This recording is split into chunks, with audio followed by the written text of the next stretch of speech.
Cause I don't give a fuck what you say. Yeah, I'ma do shit my way. So you can go kick rocks, I'ma stack bricks up, build what I want to make. Yo, I got a lot of shit to say, so I'ma do this every day. I'll be writing things until I'm fucking buried in my grave. 6 feet deep under, but my body won't decay. Cause my messages are timeless, so they'll put them on display. Oh yeah, I rap with a certainty, I have a sense of urgency. A message for eternity, for everyone internally. I had some people burning me, but now they fucking learn to see I ain't the one to fuck with, now they looking nervously. And I don't really care what you think of me respectfully. You can kick rocks if you think you're fucking better, see. I will outwork you, turn you to an enemy. Hurt you so bad that you're gonna need some therapy. I got the motherfucking recipe. I've been cooking up hits, I'ma leave a legacy. You'll be looking small when you're standing right next to me. I'm 5'10", bitch, but I'm 10 feet next to me. I don't give a fuck what you say. Yeah, I'ma do shit my way. So you can go kick rocks, I'ma stack bricks up, build what I want to make. Cause I don't give a fuck what you say. Yeah, I'ma do shit my way. So you can go kick rocks, I'ma stack bricks up, build what I want to make. Yeah, I'ma do it my way.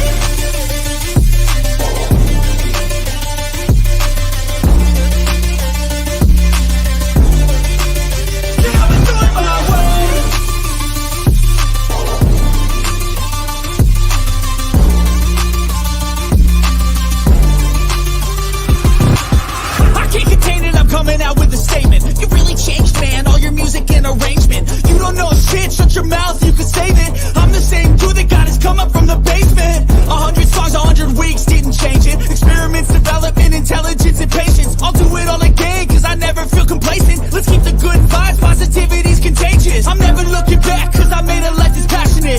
A college graduate suppressing all his talents, yeah. He found a way to go and change, become an advocate. For taking control of your life, go out and battle. And you think you have a dream, then act on it, get after it. Get out your head and fucking capture it. You got one life to master it.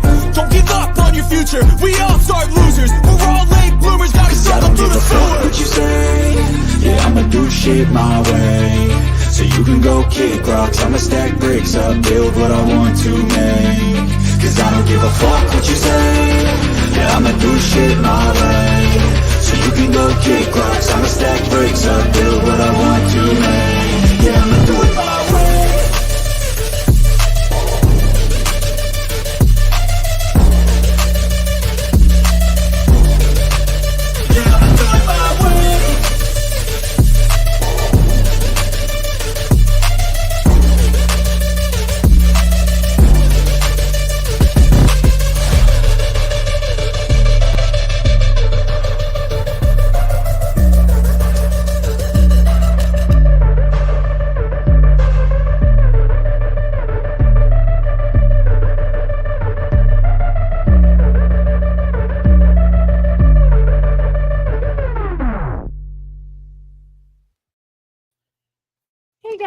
How is everybody tonight? Let me start with saying my hellos. Oh, we gotta go all the way back up to the top. You know me, I gotta do this. Hey Ginger, how are you? Thank you. I was a little stunned. I didn't realize that it happened until I went and looked on the analytics and it said that I jumped 20 subs. I'm like, oh, somebody bought me subs. I bet you. Anyways, I'm not complaining. Whatever. It is what it is. I'll probably lose the 20 and go back below 1K. So I ain't planning on doing any changes to the channel at all yet for ad wise. Hey, Hami, how are you? And it was Lonnie that brought it to my attention. Imagine that. I didn't even, of all people, not that I care. I mean, thank you. I appreciate you telling me. Hey, David. Hey, Johnny. Hey, Daniel. In cement shoes. I was asking about you the other day in somebody's, I can't remember whose live it was, but I had made it, can you guys hear me? First of all, a comment in a chat saying that I'm guessing I'm talking and nobody can hear me. La la la la la la la. My mic. Can you guys hear me? I'm not sure if you guys can hear me. Okay, sweet. Thanks. Appreciate it. How about now? How about now? Awesome. That's good. All right. So anyways, I was asking about you, Cement Shoes. I had said that I hadn't seen you around in a while and that I had missed you. Seeing you around. Anyways, Johnny, just go live certain times. Don't overdo it. Yeah, exactly. I try to keep my superpower friends happy. Listen, Johnny, you can't please everybody, okay? That's one thing that I have learned. I will go live when I can, and not a minute before, not a minute after, and that is what it is. I can't make everybody happy, and those that understand will definitely understand. So I am a busy mom, guys. So here's the choices tonight. I have a case. We can cover the trial that started not yesterday, but the day before. I have a case that we can cover that nobody else out here is covering that I've seen. It was brought to my attention by JL, lovely JL. Thank you, JL. If we cover this, we can either cover the case or otherwise we can snipe in to see what is going on with the riots at the universities that are taking place right now. They're getting ready to go in and dismantle the protesters. It's up to you. If we do start the case, now would be the time, the best time to do it. Because, well, it just started. So we're not far behind. I have faith that we could catch up. Okay. And that would be that. Hey, Andy, how are you tonight? Thank you for coming in. Sounds great. Okay. Bracket, you're not letting us down. Just need you to get some rest and feel better. Yes, absolutely, Johnny. Johnny's got to take care of Johnny first. If Johnny's not 100, then nobody else can be 100. That is relying on him. Anyways, so case 2. What do you mean? Okay, so the case would involve it is let me present screen. Let me see. That would be this. It would be the case of New Jersey versus Christopher Greger. And it would be the death of a 6-year-old and he was forced to run on a treadmill. See, like, okay, the whole point of covering this case would be for us to get the word out that it's not always physical, it doesn't have to involve hitting, all that other stuff. It could involve stuff as little as making a child run on a treadmill. So, boop, yay. So cover riots for like 15 minutes, then do the case. Okay. If that's what we want to do, that's what we can do. Do the riots because that's currently happened. Okay. We can do that too. So let me go ahead and close this out. And we can come back to that in about 15 minutes. How's that? Let me see. We don't want to, we want to stop screen. We want to present. We'll go into the riots. Okay. Share screen. And yes, I will have to be folding still. I don't know if you guys want camera on, camera off. It doesn't matter to me. It is what it is. But yeah. Okay. So we have, let me see. There's many streams going on. That is live doing these. So we can bounce between a few of the live streams, however you want to do it, however we want to do it. It doesn't matter. But they are currently going haywire. I was watching it. I'm not even going to lie, guys. If you guys want to stay up to date on this stuff, Ikamal is doing a great job keeping up to date. If you don't find it going on anywhere else, he's doing a wonderful job covering it. Let's see. That's not live.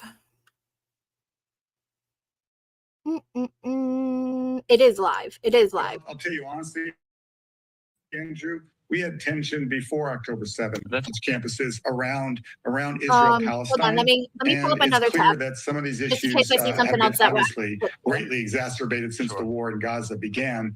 But it's also clear that people are losing clarity. Israel did not start this war, did not want this war. It is defending itself. It is brutally. And the claim for Hamas is that once on October 7th, but we'll do it again and we'll do it again. That is a war that has to be fought, but there's a limit, certainly, to the kind of a war that can be fought at that intense level.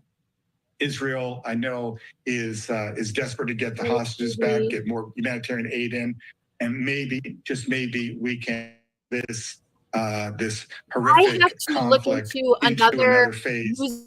Usable streaming material, something that I can have like multiple and to move forward. screens, I hope that brings like up on relief screen, to those my family and friends in Israel who've been fighting in the wars, who've been living along the borders. We're worried still about the north. The Hezbollah threat is real. You saw a couple of weeks ago when Iran sent cruise missiles and ballistic missiles and drones. This is not a one-dimensional war at the moment. Right. So it's still very concerning. And we need on the U.S. soil for there to be not just calm, we're gonna get out of but here. A kind of debate that is constructive. What we're seeing on the college campuses is we're backing out of there, guys. We are gonna go to live. I know Aiken probably wouldn't strike me, but I don't want to stream him while he's streaming. But he's able to pull up more than one screen. I got to figure out. Somebody has to DM me, get a hold of me, tell me how to work this so that way I can set up my computer or learn how to do a new streaming thing that I can have like more than one little window on my thing, on my little little stage thing, whatever the hell you want to call it. So this stuff has gone like, oh, crazy. Okay, so UCLA, this, let's see what this is. Los Angeles. Boop, boop, boop. Let's see, what do we got going on here? Okay, so they got helicopters flying above now. See, that's why I need another thing, because they actually, this is basically, let me see. Hold on, guys, I can't read chat. Sorry. If you're a mod and you can find a link that you guys want to drop it in the chat, I'll grab it. Let me see. That way you don't fall behind on the case. What do you mean? Wait, cover riots for like 15 minutes, then do the case so that you don't fall behind. It's your camera and it's your stream. Do whatever you want with your camera. Oh, no. I wanna so this right here, the chanting and stuff, I started watching it over on Ickemels. It's been going on for, God, hours. They were climbing the scaffolds of the buildings and taking over the scaffolds of the buildings and not allowing the police up. It is crazy. I'm going to try to sleep. Maybe if I feel better, I will join the stream. Okay, night. You take care of you. Johnny, that's what comes first. And you're welcome for the link yesterday. Ha ha ha ha. I know you liked it.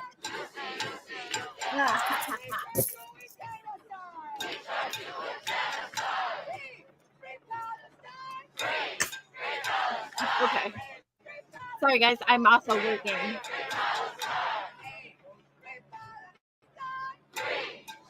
I just wanna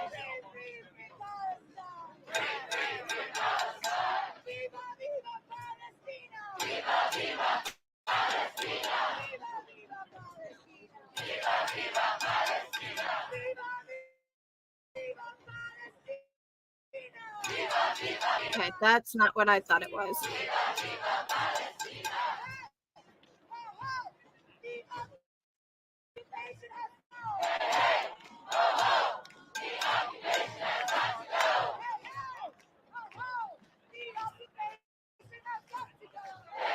Yeah, These kids are getting wild. Did you guys see some of the stuff that happened yesterday?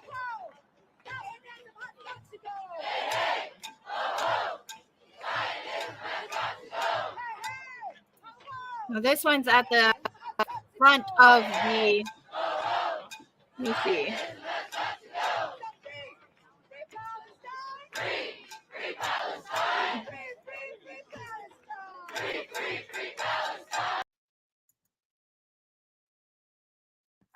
Sorry, guys.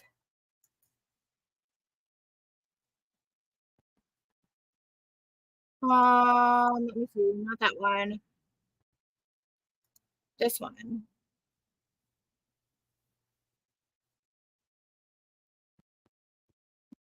Back here. Add this. Let's my computer to catch up to me. Way too much. It's glitching out.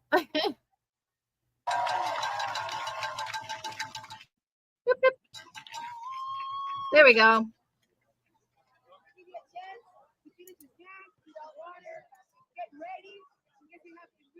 Basically what we're getting, but from what I'm understanding, the police are up here closing in on the outside of all of these kids. However, there is other students on another campus that actually have up a brigade, like a blocking brigade, made of plywood, made of crates, like the crate, the crate, bottom of the crate things, the pallets. Those, it's getting crazy out here, dude. Violent clashes at this one 7 hours ago. Let's see if we can find something that we can kind of stream upon real quick.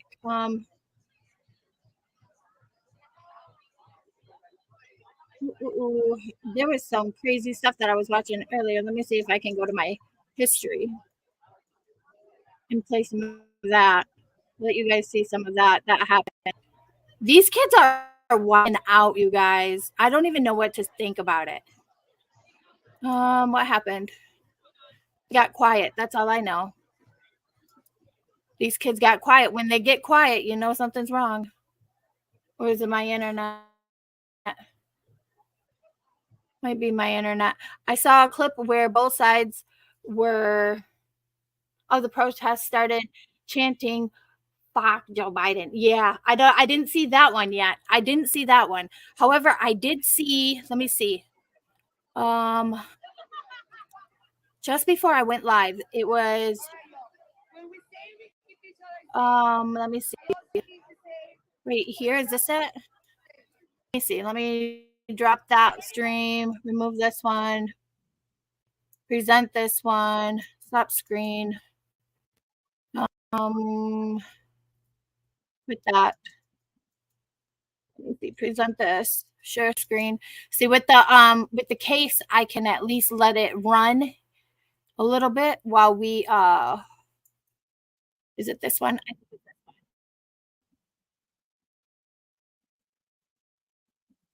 So this was a few hours ago. Palestinian. This was 17 hours ago. Going at it with sticks, fists, even fireworks. We have team coverage this morning. We begin with Gigi Graciette. She's live at UCLA, where police have shown up in force.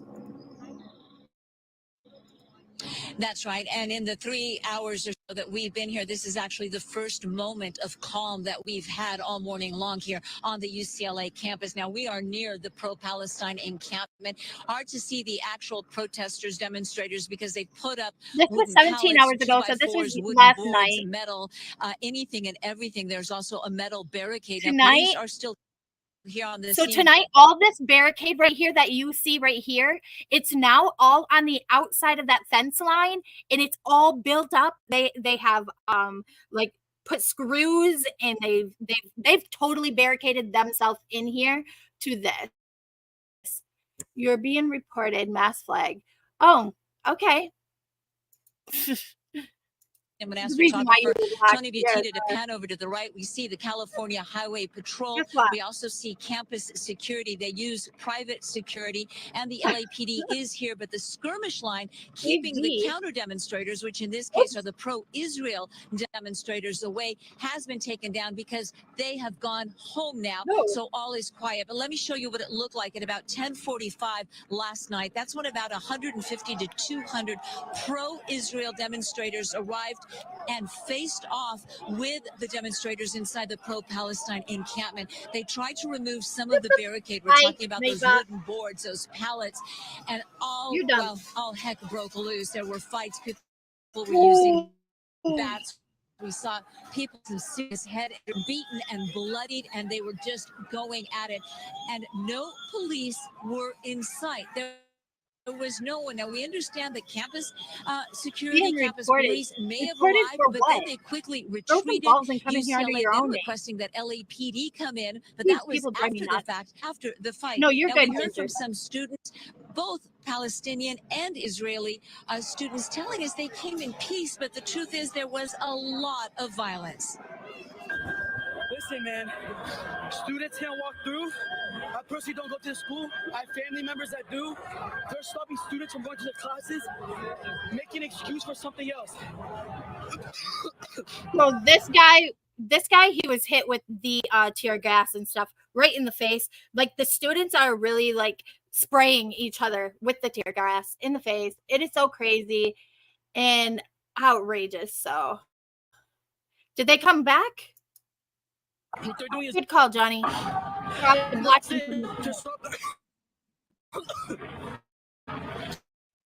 stop them from doing what they're doing. The more you get them, the Now, more we're told the violence went on for they're about out, 3 right? hours between Anarchy. I have been wondering about you. OMG.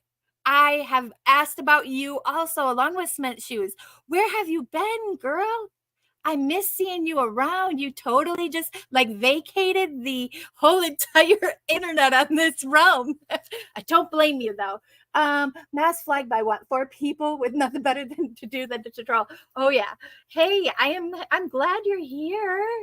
I am surprised to see you, really. I was wondering about you. Girl. 4 police intervened. The LAPD Yes, saying honey, they we were miss you requested by too. the UCLA Police Department to assist them, and also the Sheriff's This Department is so and the crazy, California though, Highway seeing this. Patrol were called in. Now, not all the people here were students. We spoke to a lot Thank of you, people though. who are just passionate about their separate causes, and that brought them out, including a woman who says she was watching the violence at home and So I was felt she watching needed these protests last night on Icked and they brought in like 3 or 4 busloads of police on regular sized buses of policemen. They brought them in and they ended up taking 2 busfuls of protesters off to jail. Well, they weren't very sad about it. Let's just say they thought it was funny to do until something. they find She's out what they're going to 66 be charged with.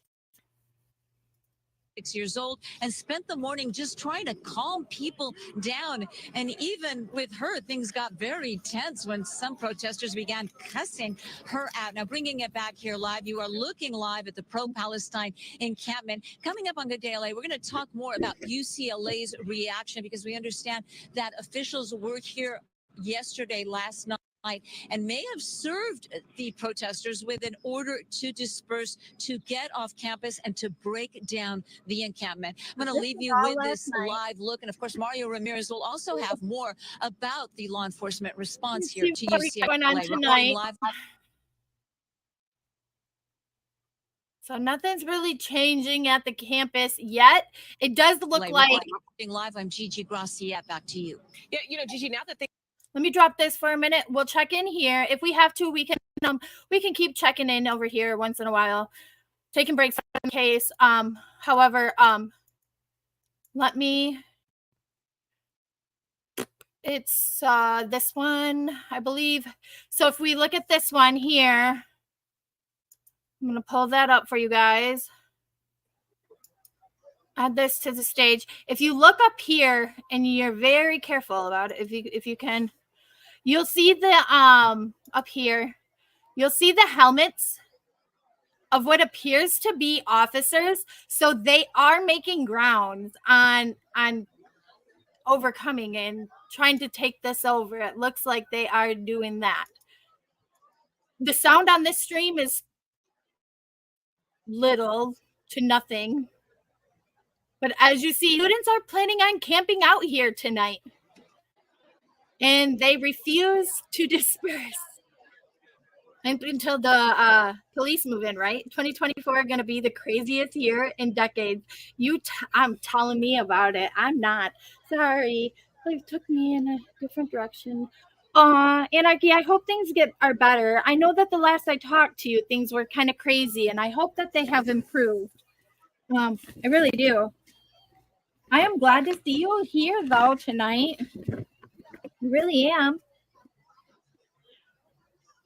Sorry, guys. I'm just cleaning up the table for work, for my folding video.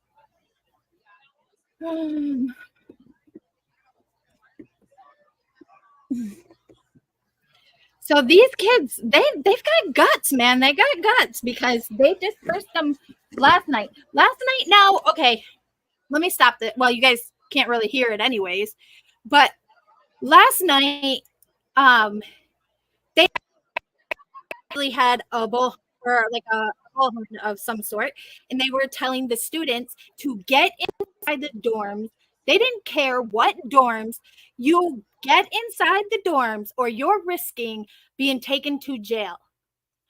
You had some students that went into dorms that they didn't belong in and medications that they needed across campus in their own dorms, but the police were refusing to let the students out of those dorms to get their medications. They were told, if you need medication, call the ambulance. I wasn't sure about how I felt about that part of about the whole thing. As I mean, I get it, but at the same time, not all these students are out here raising all this hell, you know? It's just just the few, in my opinion. Don't mark my words on that, but that's my opinion. I'm still kind of like, I'm with Ginger thinking that 2024 is going to be a crazy year. Look at what we've been going through already. Yep. Let me see. I'm not sure if I can find any of those streams. I know that Ig Mel played it on his. So if you go back and watch his from last night, he's got a whole clip of one of the gentlemen talking about it on his stream. So, but as you see, look, the students are now going up to the fence line, trying to hold back the police that are moving in. Oh, let's see. Let's see if we can zoom in. I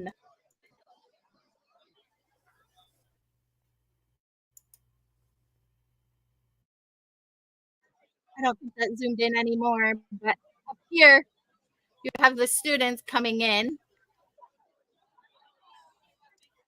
to hold back the police some more. That's crazy, guys. So crazy. Aww. It's so crazy. Glad to see you around, though, for real, Anarchy.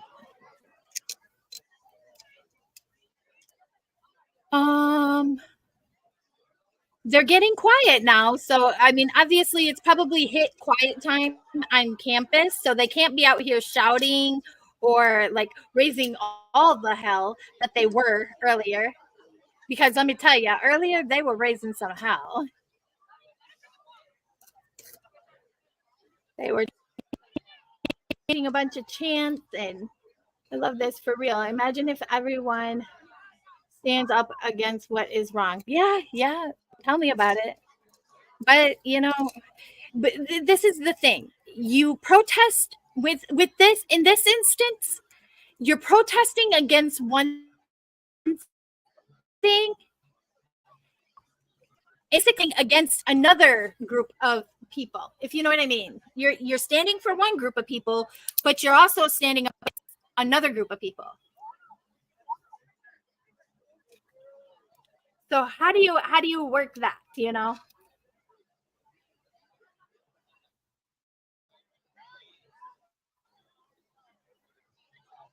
Even though you see what that it's right to do here for this reason, but then you're also standing against this group of people that also have a right of their own. It's just a mess, you know. That's how I see it. It's all a bunch of fuckery. We can't all be right always, right? Only I can. Just kidding. I'm never right. Don't believe me? Probably the biggest one out here. Never right. Who knows? Let's see. Let's put my drinks away. I haven't even put my drinks away for the evening. But all right, guys, it's up to you. Do you want to flip over to doing some content with the trial? There's a correct way about it. There's a way to go about it correctly, and I understand. Exactly. See, but what is happening here is you have the pro and then the non that are the ones that are against it, and then you have the ones that are for it, and these students are all on these campuses together, and they are clashing with the police that are there to rein them in, which is making another problem in itself that could probably be handled differently. You know, like they don't have to barricade themselves out here like this, and taking up like a residency out on common grounds of the school. You know what I mean? You want to fold clothes. You want me to fold? Hemi. Of course, right? Oof, absolutely insane. Yeah, absolutely insane. It is absolutely insane. We handled some. Oh wow, look at this. Let's see. Pull this down. And pull that down. We're also going to drop that down.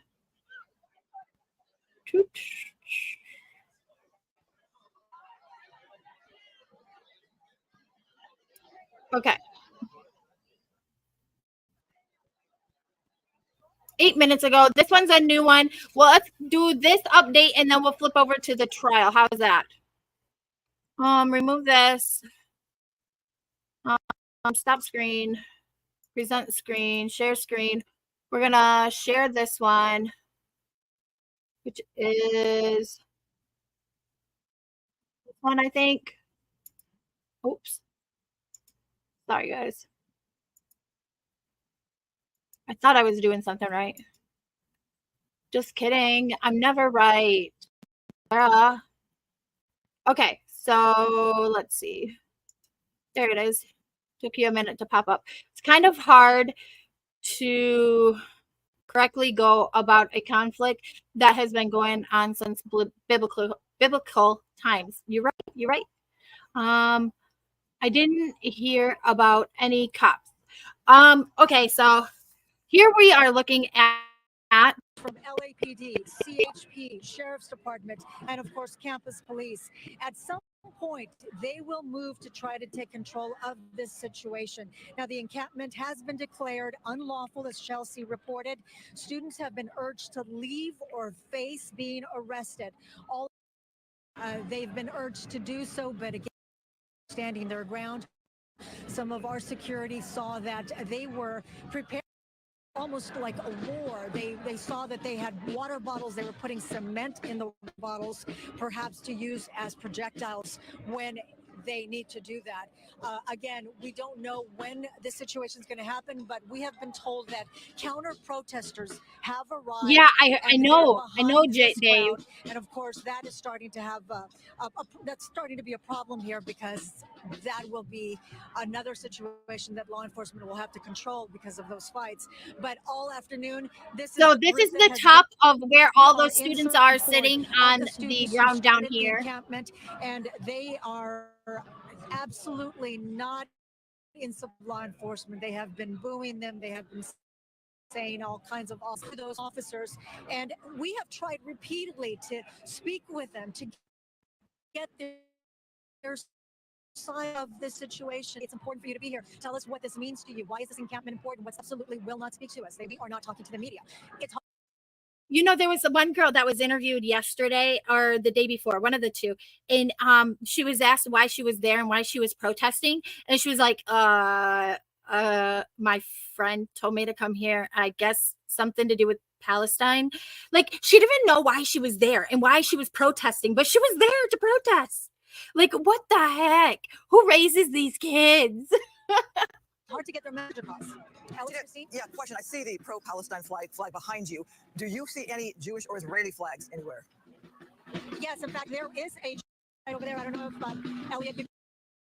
They're lifting it. Yeah. There's a Jewish flag. We saw Jewish students here also in support of this encampment. They want law enforcement to stay away. They want the students to remain here. They'll talk about how it's unfair that in the United States, support for Deji always has to. Yes, he does. Will not be allowed in the United States, is what we've been told. But again, when you try to get that sentiment on camera so we can express that, they refuse to speak with us. All right, we'll keep a watch on this scene. Yeah, many of them. Go ahead. May 1st is May Day, and in Hollywood, a big May Day solidarity march on this International Day of Observance. We are keeping a watch on this story as well. Workers' Day, and like many of these marches across the country today, there was a lot of support for the Free Palestine protesters. Workers need protections. The world doesn't move without workers. Now, a lot of people say that they believe in certain things, but they don't do it. Free Palestine. Hundreds of workers gathered at the corner of Sunset and North Gower earlier today, then marched through Hollywood, ending at Hollywood and Highland. Organizers of the march say Hollywood was the perfect setting, given the success of last summer's strikes. It resulted in labor gains for union members. Did you feel it? An earthquake with magnitude 4.1 struck today in the Corona area of Riverside County. The U.S. Geological Survey says the quake struck around 1:40. There's that. So we're going to go ahead from there. We're going to jump over to the opening statements of this case. Now, guys, this may be a little trigger warning for like those of you that are sensitive when it comes to CA. It's something that I feel like when I was talking with JL, you know, there's multiple forms of or ways of that people can be abused, and just because this happened and it had nothing to do with like anything really physical about it that we know of, that is proof of yet that has came up in this case. However, that doesn't mean that things that happened behind doors didn't happen or may have happened, whatever it may be. But this is the case of New Jersey. Just 1 second. Pause that while I pull this up. And I can turn on camera after this and we can listen for a little bit. Of course, I've listened to quite a bit of this, at least the first 2 days. I can stream as much as we want, you know, throughout like night. While here at work, of course, we'll always be at least a day or so, probably behind. It depends on how much we can cover to catch up. I can put it in 1.5. Is that okay with everybody? 1.5. Can everybody understand 1.5 speed? These protests must be the trending thing to do. Cement shoes, your guess is as good as mine. I don't know. There are all types of abuse. Yes. literally who raised them. I get not speaking to the news, but come on, now what you are fighting for. Exactly. It's just mind-blowing to me. I'm like, you mean she literally didn't have a slightest clue what the heck they were protesting. Again, I think Iqbal may or may not be. I know he's in the middle of moving, so he may or may not still be live streaming the protests. He may have gave up to pack somewhere, but he'll be around. Can always catch up because he probably has the latest over there. Most raise themselves on video games. Hate to see what their offsprings will be like. Dave, let's not even go there, please. Okay. So we're going to go ahead and we're going to start this. I'm going to go with 1.5 so that way we can kind of catch up. This stream alone is 49 minutes. It has commercials in it. I will skip over the commercials wherever they may do their breaks or however, whatever they may put in here. We can skip over those. It'll save us time. We can catch up quicker. Back to Court TV Live, we are turning attention now to New Jersey, where we are following our next live trial here on Court TV, the treadmill abuse murder trial, where the defendant is Christopher Gregory. He's charged with murder and endangering the welfare of a child. This in connection to the death of his 6-year-old son back in April of 2021.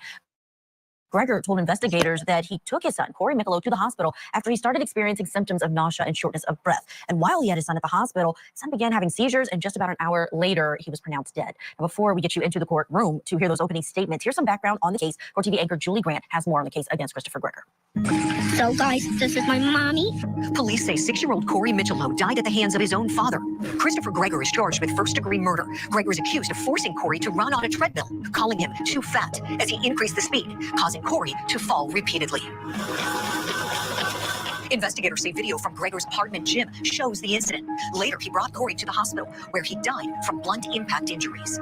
We all know what happened. If it was an accident, everything would be different. Court documents say Gregory later Googled, can your phone be tracked in airplane mode? He also searched how long after an autopsy to file charges. We don't have the context of what was being searched, why it was being searched. It could be completely innocent.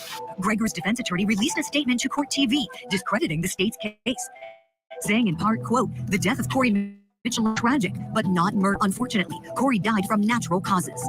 He added, Dr. Michael Baden, one of the nation's most esteemed forensic pathologists, will testify for the defense. Dr. Baden has played a key role in high-profile investigations, including the O.J. Simpson and George Floyd cases. Investigators say Gregory fled the state after Corey's death. Months later, he was charged with endangering the welfare of a child. On March 9th, 2022, he was arrested for murder and pleaded not guilty. Corey's mom, Bree Michelot, says she made many reports of physical abuse to New Jersey Child Protective Services after Gregory came into Corey's life in 2019. DCPMP should have done their jobs and we wouldn't be here right now. She says she has faith in the prosecutors to bring justice for her son. It's just so... Okay, so if you guys didn't catch that, the child was 6. He came into his life in 2019. This happened in 2021, I believe they said. So that means that he was in his life for approximately a year. Well, about a year, I believe they said.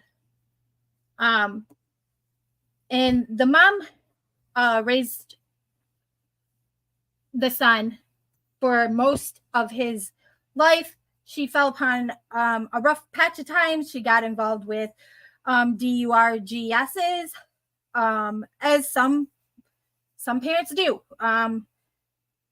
He was then sent to go live with his father, where his father took basically advantage of having custody of the little boy, in my opinion. But who am I? Just another turd on the log. You know, I can basically use my mind and I can picture, it's horrible, but I just, from the autopsy report and knowing how Chris is, and just, I can tell what happened that day.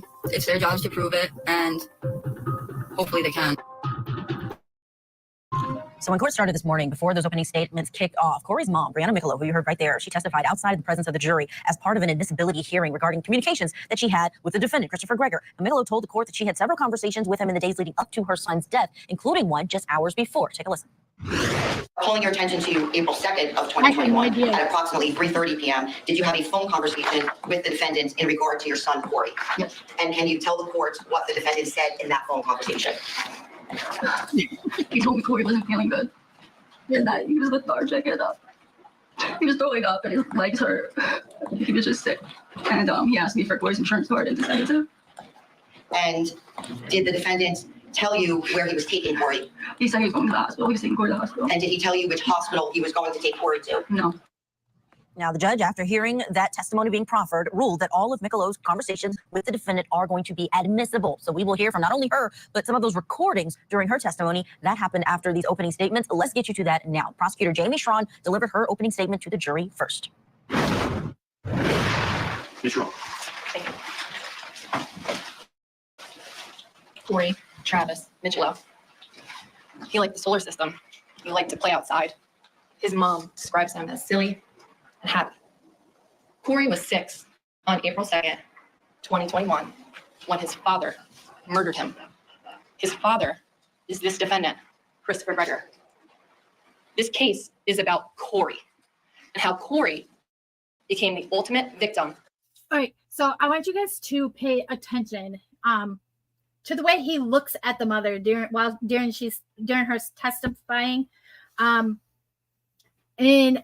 pay attention to the feelings the mother is showing and having, and the feelings the father is putting out there. It's a little bit concerning. It's a little bit awkward. Of this defense, punishment and abuse. During the course of the trial, you're going to hear from a number of witnesses and see a lot of evidence. You'll learn that on May 1st of 2014, Corey was born to Brianna Michelo when she was just 17 years old. This defendant didn't come into Corey's life, and neither did the Gregors, until Corey was 4 or 5. Back in March of 2021, Corey's parents hadn't been together, but they shared custody. Corey lived with the defendant, and his mom had visitation. On March 20th of 1, Corey's mom picked him up for a visit. They went to Pennsylvania, and they saw their family. They were supposed to be back at about 3 or 4 o'clock. They were in Pennsylvania, there was traffic, and they were running late. Corey's mom told the defendant that. But Brianna's lateness, you'll hear, was pissing him off. He told Brianna to drop Corey off at the apartment complex's gym and meet him there. So she did it. Corey and the defendant went into the gym. Hello? Okay, honey. You'll see what happened next. Because that gym had a surveillance system, and you will see what this defendant did to his son inside that gym. After that day, when Corey went back to school during the week, his teacher, his first grade teacher, started to notice some bruises on Corey. She was concerned. She's going to tell you that after March 25th of 2021, Corey was never physically back in person in school ever again. During this time, Corey's mom was also concerned. She had seen bruises as well. She was so concerned that she filed an emergent application with the court to get custody. On April 1st of 2021, Corey's mom picked him up for her only visitation she had had that week, or during the week, which was 3 hours, and she brought him to a pediatrician. Corey spoke to the pediatrician. The pediatrician saw Corey's bruises. She too was concerned.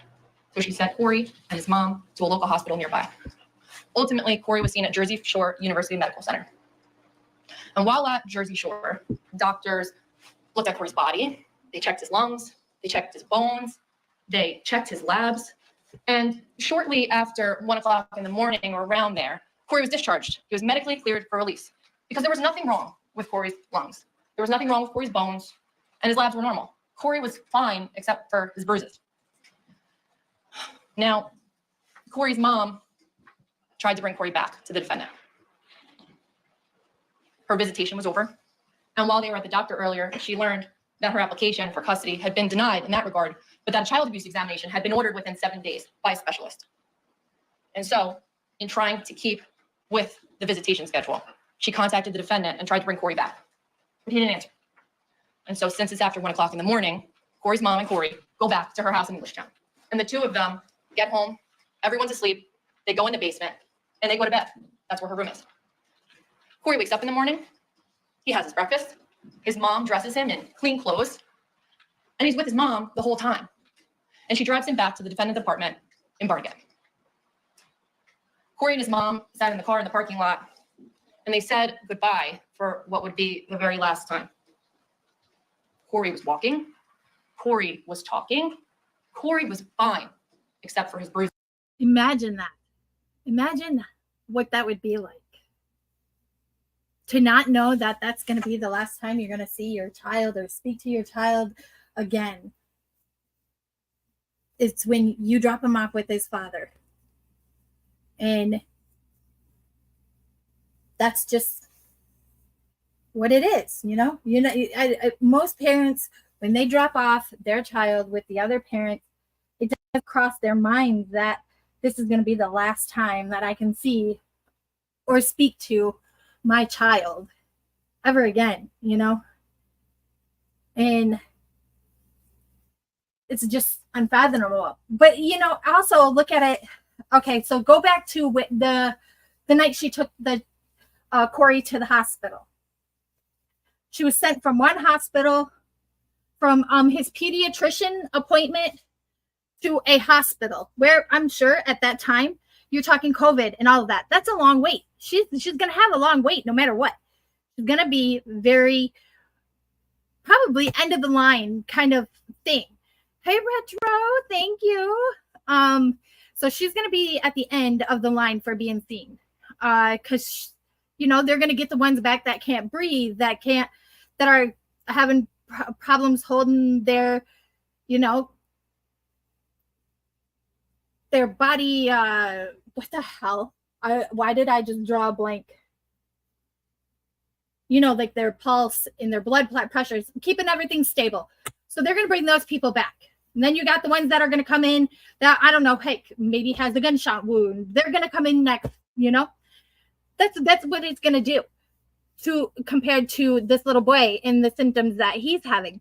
He's going to be toward push back, because they go based on priority and who needs to be seen.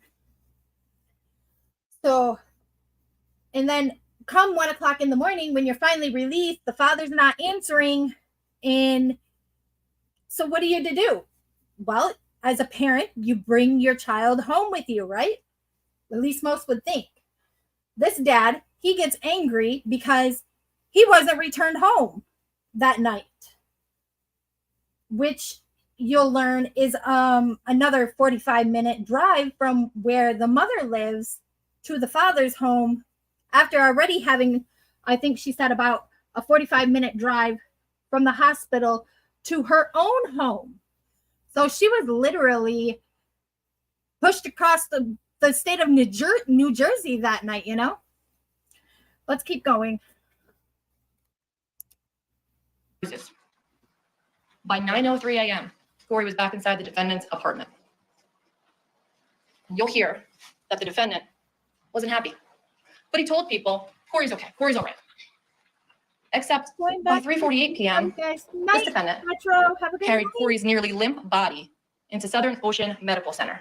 He reported that Corey was sleepy and had thrown up. Corey was admitted quickly. He was brought to room 6 in the emergency department. Corey coded. He was intubated. He coded again. He lost his pulse. And by 5:03 p.m., Corey was pronounced dead. This defendant, shortly after, walked out of the hospital, got into his car, and he left. Left the hospital, and he left Corey. You're going to hear from witnesses in this case that will tell you that defendant was found in Tennessee on April 4th. Now, a forensic pathologist that reviewed Corey's autopsy and his medical records is going to testify. He's a doctor. And he will tell you that Corey was a once healthy 6-year-old boy that died from blunt force trauma. He will describe for you the contusions on Corey's body all over in different stages of healing. He will tell you that the inflammatory response throughout Corey's body was acute. He's going to describe that Corey's heart and liver were both lacerated. Now, what you won't hear is that Corey was struck with a bat, stomped on by the defendant. You're not going to hear that, because the only people there in that apartment were the defendant and Corey. But what you will hear is that the only people that were in that apartment were the defendant and Corey, and that the serious bodily injury that Corey sustained while with the defendant, and only the defendant, were so catastrophic that they ended his life. Now, there are 2 charges in this case. The first, endangering the welfare of a child, and the second, murder. The state must prove both beyond a reasonable doubt. That means you're firmly convinced, and that's a burden the state embraces. That first count, endangering the welfare of a child, is for what this defendant did to Corey in the gym on May 20th, 2021. And that second count is for what this defendant did to Corey on April 2nd, 2021. That's the murder. In order to prove a murder, the state has to demonstrate that a defendant acted purposely or knowingly. But rarely is there a person that can come into court and tell you what someone was thinking when they engaged in a particular act. So how do we prove that to you? We have to look at all the things the defendant was doing before, during, and after those crimes. Now, an expert in digital forensics will testify, and he'll tell you that he examined the defendant's cell phone. And from the defendant's cell phone, he was able to learn that throughout the day on April 2nd, 2021, the defendant was texting with a female associate, making plans for that night. On that same date, 3 hours before Corey died, he took a selfie with Corey on the couch. He also ordered McDonald's during that afternoon, and he did a search on his phone for loss of consciousness, sleepy, and nauseous.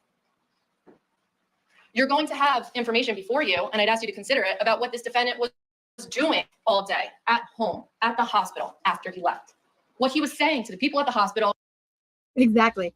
He has even, okay, so like I've seen, obviously, I'm caught up to the case. I'm caught up to both days. When they played the video of that little boy on the treadmill, that face he is giving to the DA, he gives to the mother as she's testifying. He also mean mugs that video as he watches what he done to his little boy. It is so egregious, like absolutely absurd. Like what? I don't know what possesses anything. Anyone to do this. Sorry, I was reading my alert that came across. Yeah, that's gonna get you your child home there, Heather. To Corey's mom, that, so I don't know if you all have been following from Heather Gillespie from Love After Lockup. Yeah, she's recently had another little boy. I think he's like 10 or 11 weeks, going on 11 weeks. He was taken from her custody because she's homeless, refuses to get her shit together and get her home. She just updated a post and demanding to have her child returned to her. That's not going to get you nowhere, especially when you got a gag order telling you to shut up about your case. She ain't going to get nowhere like that. Anyways, let's move on. Yes. His phone calls, web searches, his selfie, even his garbage. I'm going to ask that you pay attention to all of that. And when you do that, please pay attention to what's happening to Corey that day, that afternoon. On April 2nd, 2021, when Corey was brought back to his father, he vomited. He defecated in his pants, and his body was slowly shutting down. Consider what the defendant's doing while you consider what's happening to Corey. There were a lot of people in Corey's life, and you'll hear about some of them. Some might be positive, and some might not. But don't let that derail you. You all came here to serve as jurors in this case with everything that you need. And those are your life experiences and your common sense. Use it. Corey was alive and well at 9 a.m. when he was with his mom, and he was gone by 5:03 p.m. after only being with his father, this defendant. The state submits that after you've heard and seen all of the evidence in this case, you will be firmly convinced that this defendant is guilty of abuse and murder. Because healthy 6-year-olds don't just die during the course of a business day, and neither did Corey Michelot. Thank you. What a heartbreaking end of life for little Corey Michelot. The defense, how will they respond to what the prosecution's allegations are after this? Greger forced the child to run on a treadmill, repeatedly adjusting the speed, causing him to fall, repeatedly hitting his face and head. He died just weeks after that incident. If Greger is convicted, he faces up to life in prison. Let's go back into the courtroom now. We are listening to the opening statement. It's the defense's turn now to address the jury.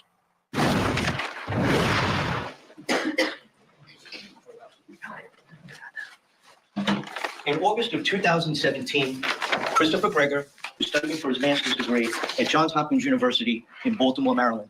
And he was also employed by Urban Teachers, which was a company that employed people to teach in urban areas.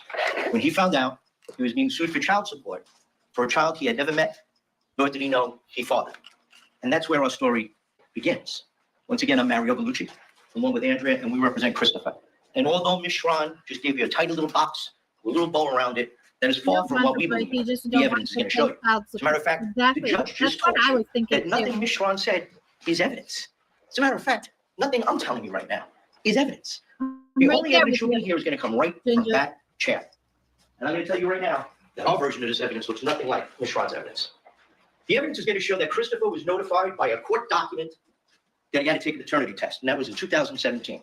You will hear that by court and whatever, by 2018, 2019, he learned that he was the father of Corey in order to pay child support. But he decided he wasn't going to just do that. He wasn't going to just pay child support. He was going to be a father. And he, along with his family, decided that they were going to embrace Corey and bring them into his life. At the time that Christopher learned he was Corey's father, the mother, Brianna, was living with her mother and another individual. And you will learn that that individual and Brianna split up. And it was right after that split up that they notified Christopher that he owed them child support. You will hear that Christopher decided to move in with his family in Monroe, New Jersey, right here. His father David, his mother Carolyn, and they took care of this young boy. They bought him a bicycle. They taught him how to ride, taught him how to play soccer, taught him how to play baseball, taught him how to play football.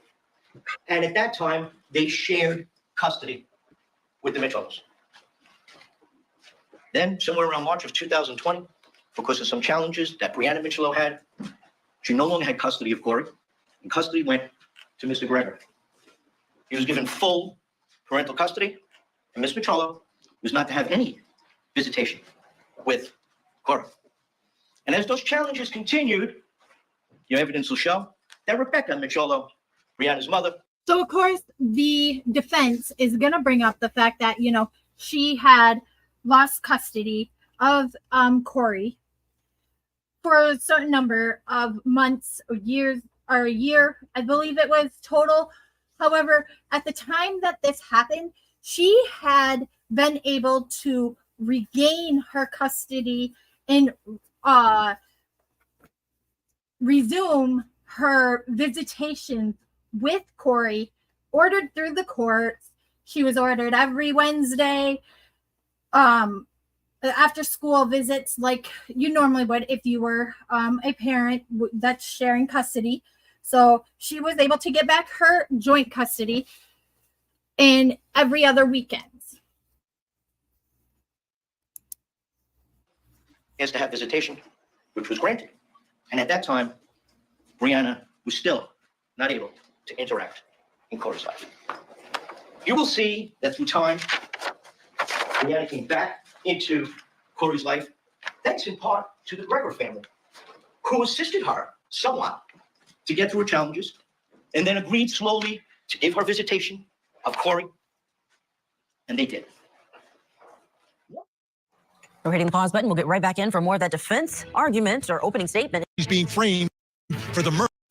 Greger, who's accused of not only murder, but also endangering a child in the death of his son, Corey, who passed away at a hospital. We're listening to the defense give their opening statement to the jury. This is after the prosecution has said that Corey was killed by the defendant after chronic abuse in his care. The mother of Corey is someone who was not with the defendant at the time. They lived in separate homes, and this child was going from house to house. Let's go in and listen to how the defense continues to say that this was not Christopher Greger's fault. You will see that the Michellos and the Gregers became like the Hatfields and the McCoys. It's unbelievable what you're going to hear in this case is evidence between the two families going back and forth over this poor child. But you will see, and what I will agree with, is what Ms. Schron just told you about a treadmill video. You're going to see that on March 20th, Christopher takes that young boy into a gym that's part of his residential complex. And in that gym, you see him put Corey on the treadmill, and he begins to work out while he's watching him from across the room. At some point, you're going to see Christopher go over to that treadmill and speed it up. And you're going to see Corey fall. And you're going to see him pick that boy up 6 times. And 6 times put him back on the treadmill. And I'm going to tell you right now, you're not going to like him. And I don't care if you like him. When you see that video, you're going to be horrified. You're going to be mortified. But I'm telling you right now that the evidence you're going to see of Corey's death had absolutely nothing to do with that treadmill.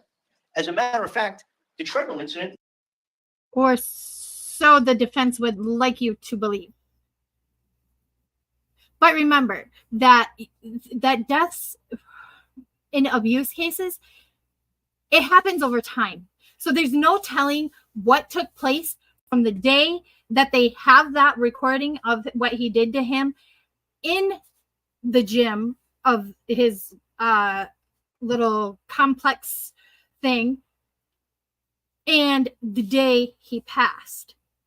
Because remember, he's already, okay, so you're going to learn that he's angry because the mother has been bringing him home late. And in trying to punish the mother, he's probably also punishing the son.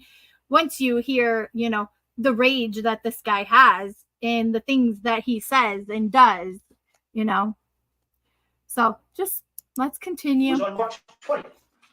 And between March 20th and April 2nd, Corey spent a significant amount of time with Brianna, spent a significant amount of time with Christopher, and actually tried out for a flag football team here in Ocean County, and did so well in the tryout that the coach actually had discussions with Christopher to raise him up a level.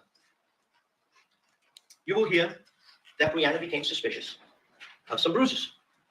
Bruises to his chest, bruises to his arms. Flag football, guys. Flag football. Flag football. If you are familiar with it, flag football involves no contact. No contact. You rip a flag out of somebody's belt line. Basically, that's how you tackle somebody in flag football. And I submit to you, those bruises did occur from treadmill. They occurred from football. As a punishment, they occurred from boys being boys. You'll hear testimony on a regular basis. Christopher would take him to a field across the street, play football with him like any other dad. They practice with him for this tryout. You hear testimony about Christopher himself. Was actually an athlete who competed in football. That boy was far from that. You will hear that when she sees the bruises, Ms. Piccolo, that she makes an emergency application to the court to regain the full custody, by the way, which she never, ever had gotten back from March of 2020. And that application was denied. So remember, that application was denied. She had found out that it was denied. Normally, those petitioning are going to find out the status of the case, probably before the person that's non-petitioning.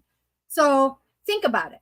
He is probably worried because of what she may have went and told the courts to try to regain her custody, not knowing that the custody was had been denied at that time.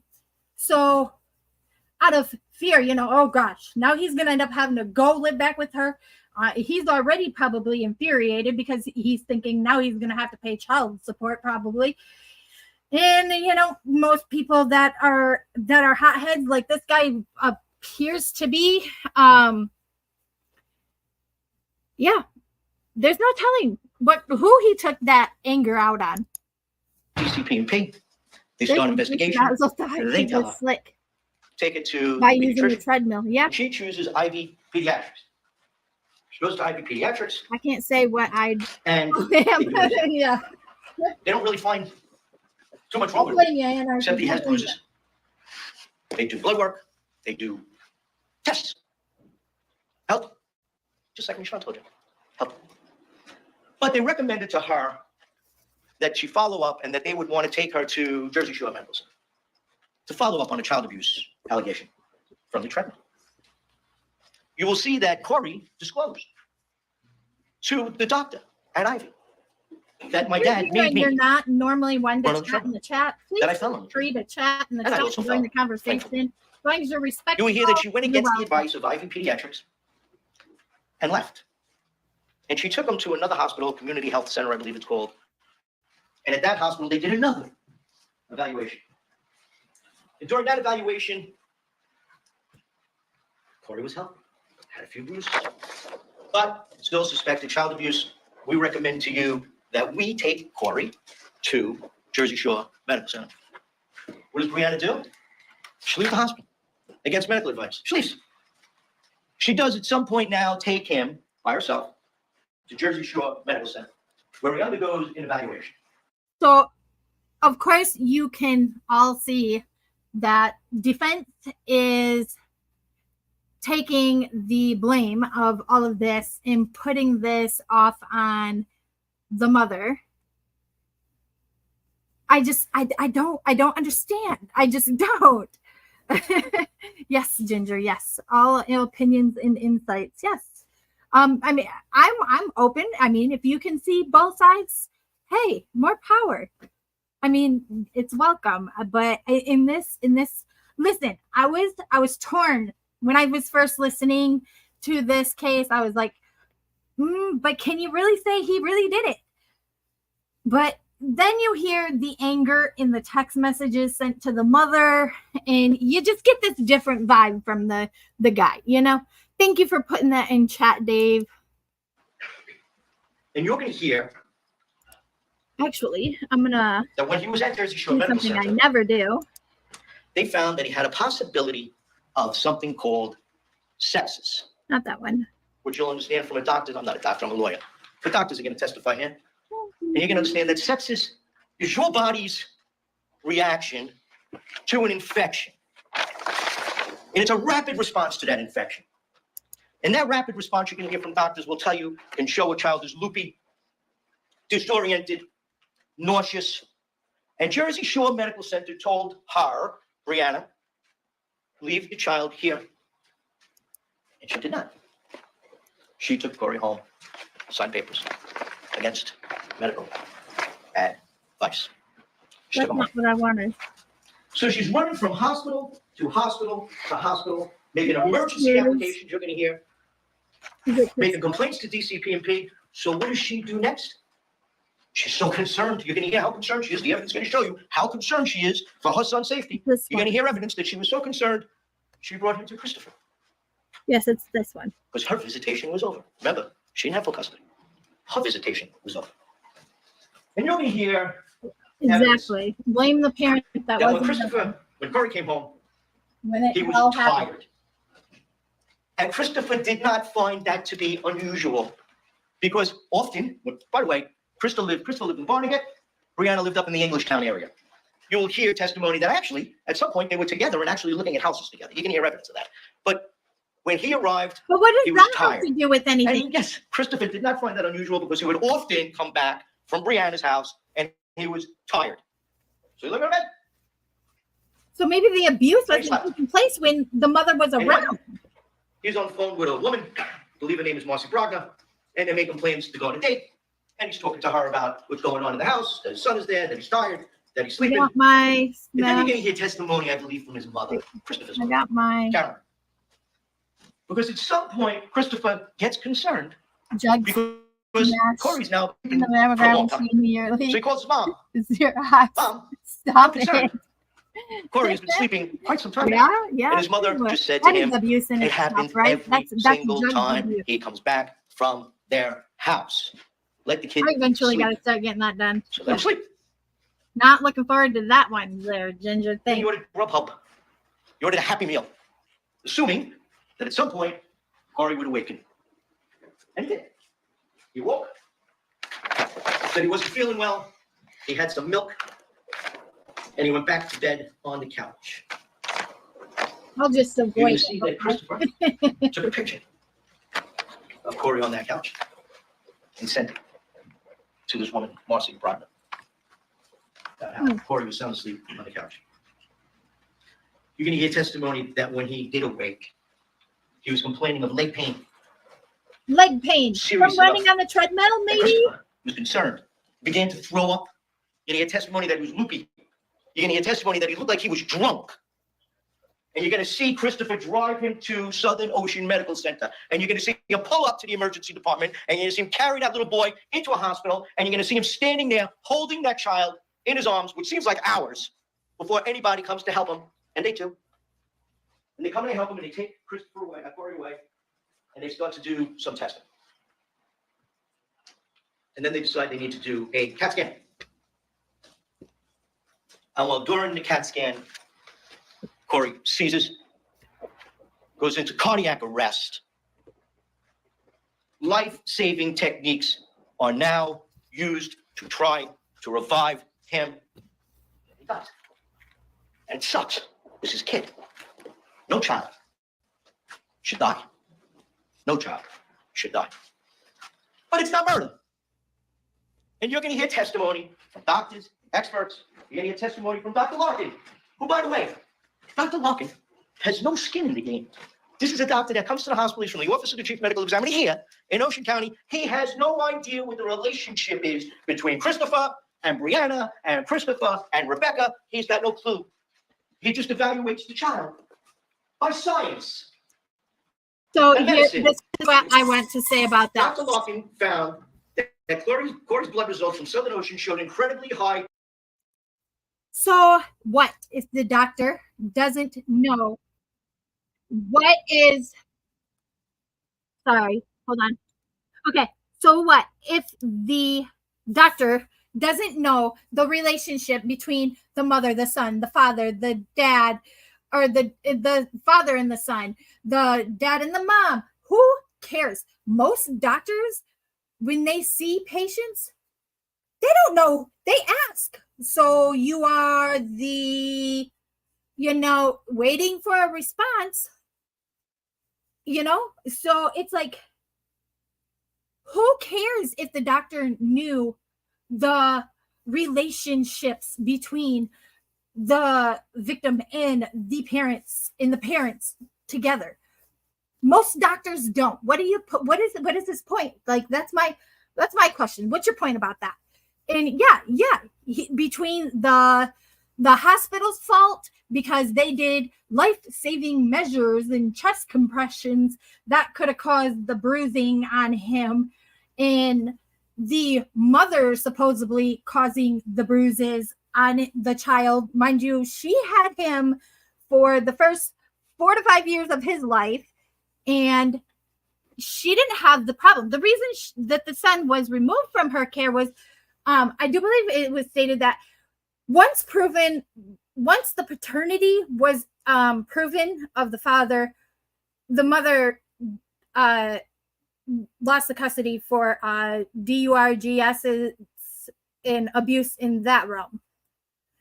So I just don't understand. Most doctors don't know the relationship between a patient and the person standing in the room with them.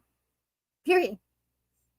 I mean, even if it was the law enforcement standing in the room with them, are you just going to assume that law enforcement is there because they're there? Or, I mean, because that law enforcement person could be the father, could be the mother, could be anybody. You just don't know. So I don't know what his point was in saying all of that, but whatever. White blood count, high glucose, and high lactic acid. Reasonable. And said that's all indicative of sepsis. Things are true. Caused by an infection. The same sepsis that Jersey Shore Medical Center told Brianna Micholo, do not take this child from the hospital. He possibly has sepsis. We need to evaluate him. Chief Medical Examiner here in Ocean County. His evaluation. You're going to hear evidence. Sepsis. Infection. Not murder. A CAT scan ordered after Corey's death by Dr. Larkin. Evidence will show the possibility of. So about the whole sepsis thing, we'll probably skip over, when they talk in between, so you won't hear it. But a point was made by one of the panelists on Crime TV that it was a good point. So the hospital may have told the mother, don't take him from the hospital. We want to transport him to this hospital via ambulance. Either way, he needs to get to this hospital. The mother said, well, what if, it became, at that point, I can't afford that hospital ride. Ambulances here in the United States are outrageously priced anymore.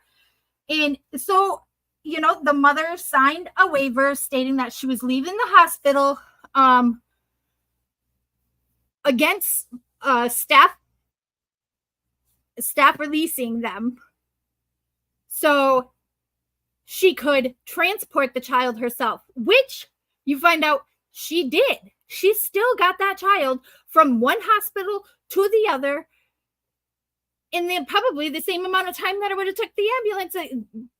So be it, you can't determine whether or not, because unless the patient in the ambulance is coding, they're not going to turn on the lights to get that patient there any quicker unless they're coding, unless there's something taking place right then and there. So she could have got him there in the same amount of time because obviously he didn't code on the way there with her.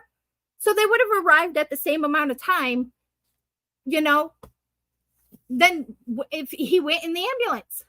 Heck, it might have taken them even more time than it would have taken them for her to sign that paper, release them, her getting her card. They could have had to wait for an ambulance to become available at that time. Taking even more time.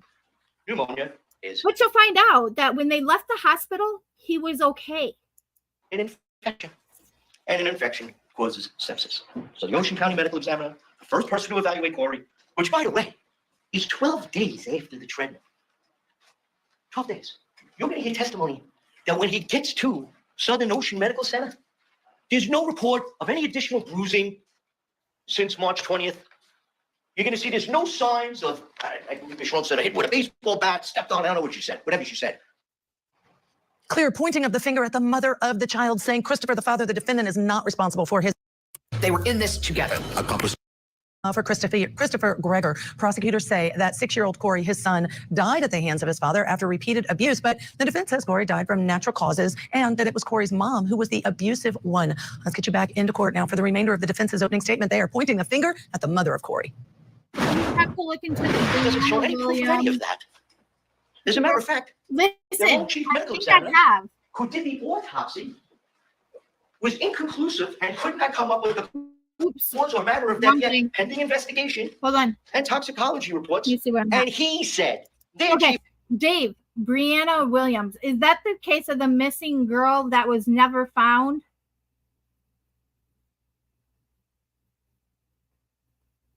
And that a few years ago, somebody came forth and thought that they were that person, but it turns out it wasn't her.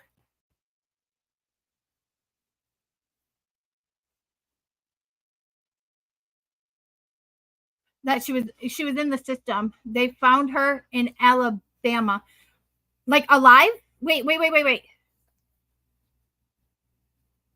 Okay, hold on. Let me pull up something real quick.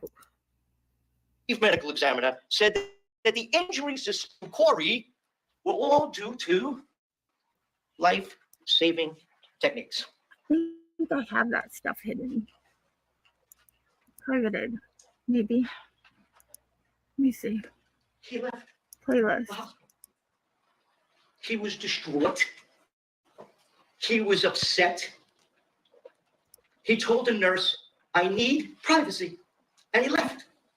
You're going to hear testimony that he called his parents immediately. Said Corey passed. They, Dave and Carolyn, you will hear, went immediately to the hospital and called Stafford Police Department to tell them their grandson had just died in the hospital. You need to do an investigation here. They reported it. What did Brianna do immediately? Talk about him leaving. Rebecca and Brianna immediately turned to social media where they this is the case where the mother died of HIV, posting a picture the same day of him in a prison outfit behind bars, wishing him death. They formed a chat group on Facebook dedicated to Corey.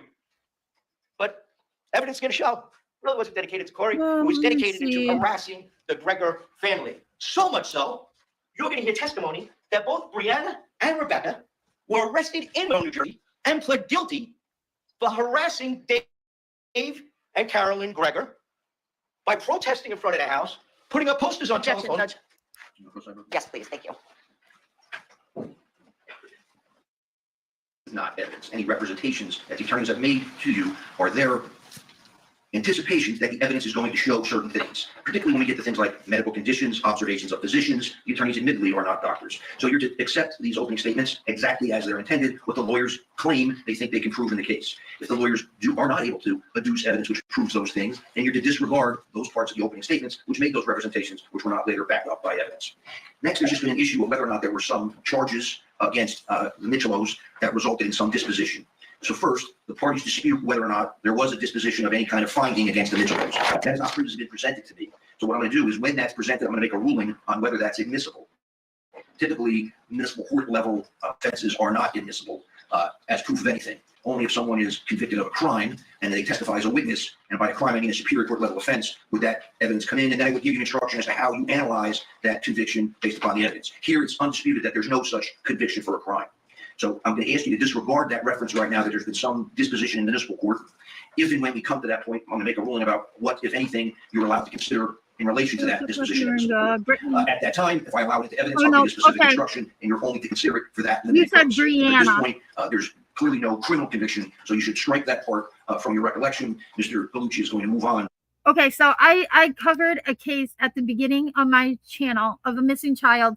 Her name was Brittany Renee Williams. That's why I was a little like confused. I think, yeah, that playlist is public. If you want to check out that one also, I'll have to look further into the Brianna one. Steph, I'll send you one. Baby dough in a bag. All right. We'll have to look into it. I have a few that people have sent me, so we're gonna cover what we can. Okay. I will look at that. I will look into this tomorrow probably, or later on in the evening once we're done here tonight. So we will do that. I appreciate your time and attention. So you're going to get testimony. I don't know if that popped up on my screen or not. Did it? To the Gregor family, that Christopher stayed away. He was afraid to come back to New Jersey.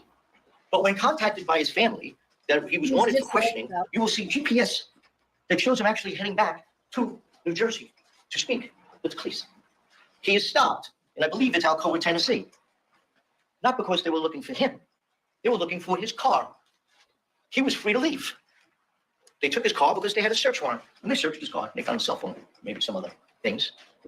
And then he came back to New Jersey. Didn't stay away. Didn't run away. Well, why would he run in the first place, you know? You're going to hear testimony from 2, maybe 3 experts. You're going to hear testimony from Dr. Andrew, who's a forensic pathologist, I believe, from New Hampshire. I believe they're going to call him as an expert. You're going to hear from our expert, Dr. Michael Bottom, who's here in New York. And they both completely disagree on the result of Corey's death. Dr. Bottom, supported by medical records, is going to testify that Corey died from sepsis as a result of pneumonia, natural causes, that the bruises from March 20th had absolutely nothing to do with his death, had nothing to do with his sepsis, and that any bruising he had now was absolutely directly related to the life-saving techniques at the hospital in Southern Bushi. Now I get to that point. I have to give Anarchy her I rent want you to remember that you guys were chosen by all of I us. told it. I was Out of like, hundreds of I think that she's people. done on us all. And we chose you because we all believed you would be fair, you would be impartial, you would listen to their evidence. I don't have to give you any evidence. I'm going to give it to you, but I don't have to. And I know you will listen. And this is important. As Judge Ryan explains to you all the time, this is one of the most important things you can do as a citizen. He uses the example that our men and women are fighting in foreign countries and dying. So you can sit here right now.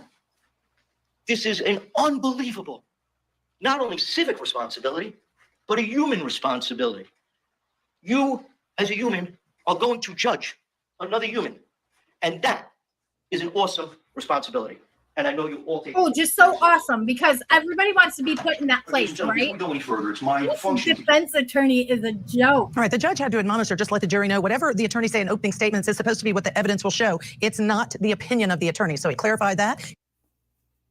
That had a lot to do with the fact that he decided to tell the jury how awesome it was of a job for them to get to choose whether a man gets to spend the rest of his life behind bars or not. No, that's not awesome. That's not cool. Like, this defense attorney, he is something, right? At least in my opinion, he is, right? Let's see.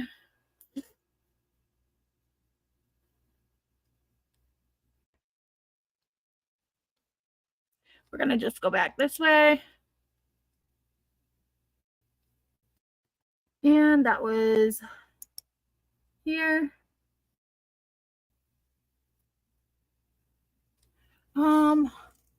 He's a complete ass. Yeah, I agree. Sorry. YouTube hid your comment. I had to show it though.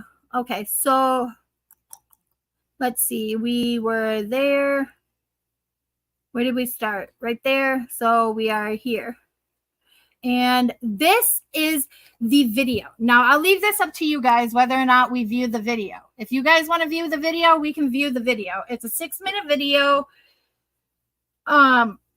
We can play it in the 1.5 speed like I played the trial just a minute ago.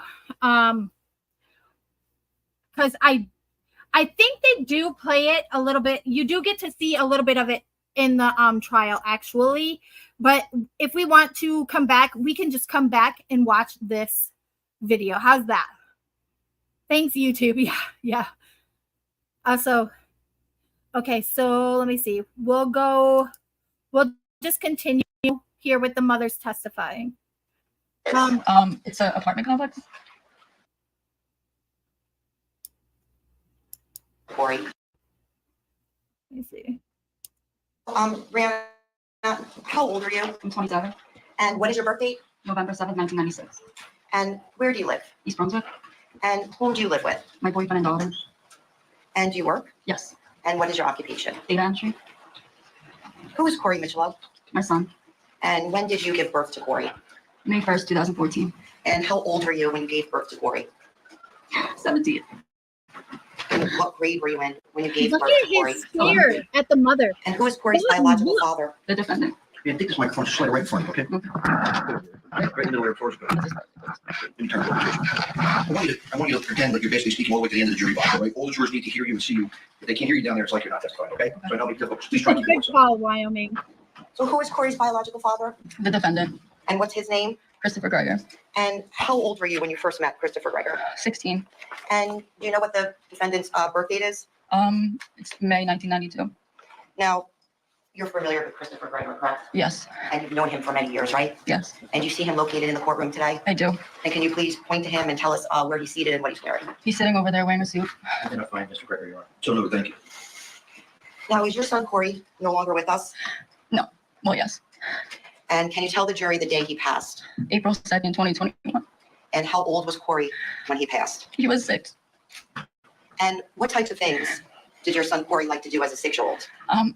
He liked reading, coloring, painting, playing outside. Mind you, if you watch like behavioral analysis, her rocking, her moving, it's a form of soothing, self-soothing. And what type of demeanor did Corey have as a 6-year-old?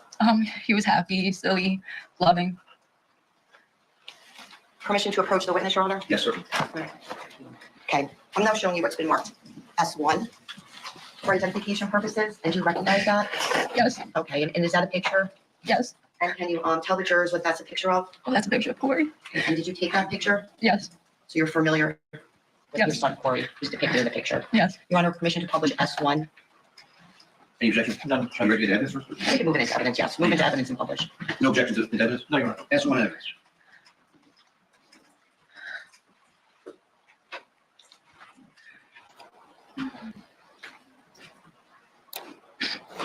Now, Brianna, can you tell the jurors who's depicted in that picture? My son Corey. And how old was he in that picture? 6. And who took that picture? I did. And can you tell the jurors what you were doing when you took that picture of Corey? We were at the park playing in the snow. Okay.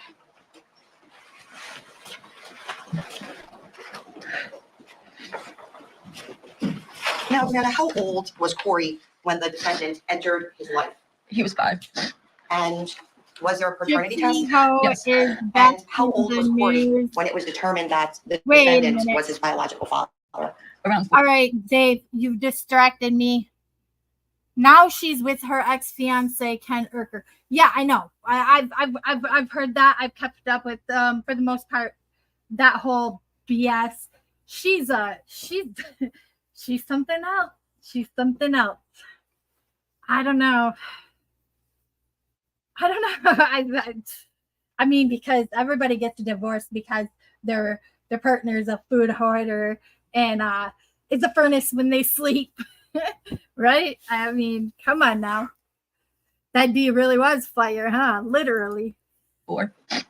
And calling your attention to October 28th of 2020, where you and the defendant granted joint custody of Corey. Yes. And when that happened, who became the resident parent of Corey? Christopher. And when I say resident parent, can you tell us what that means? He resided with him. And did you have visitation? Yes.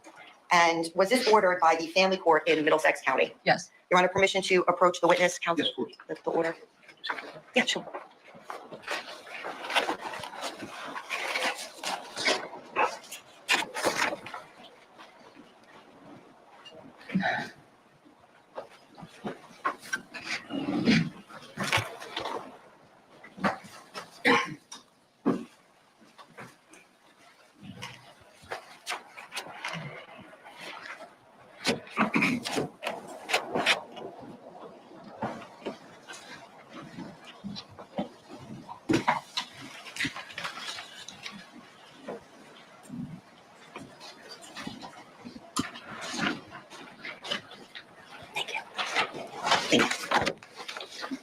Your Honor, permission to approach? Yes, please. Thank you.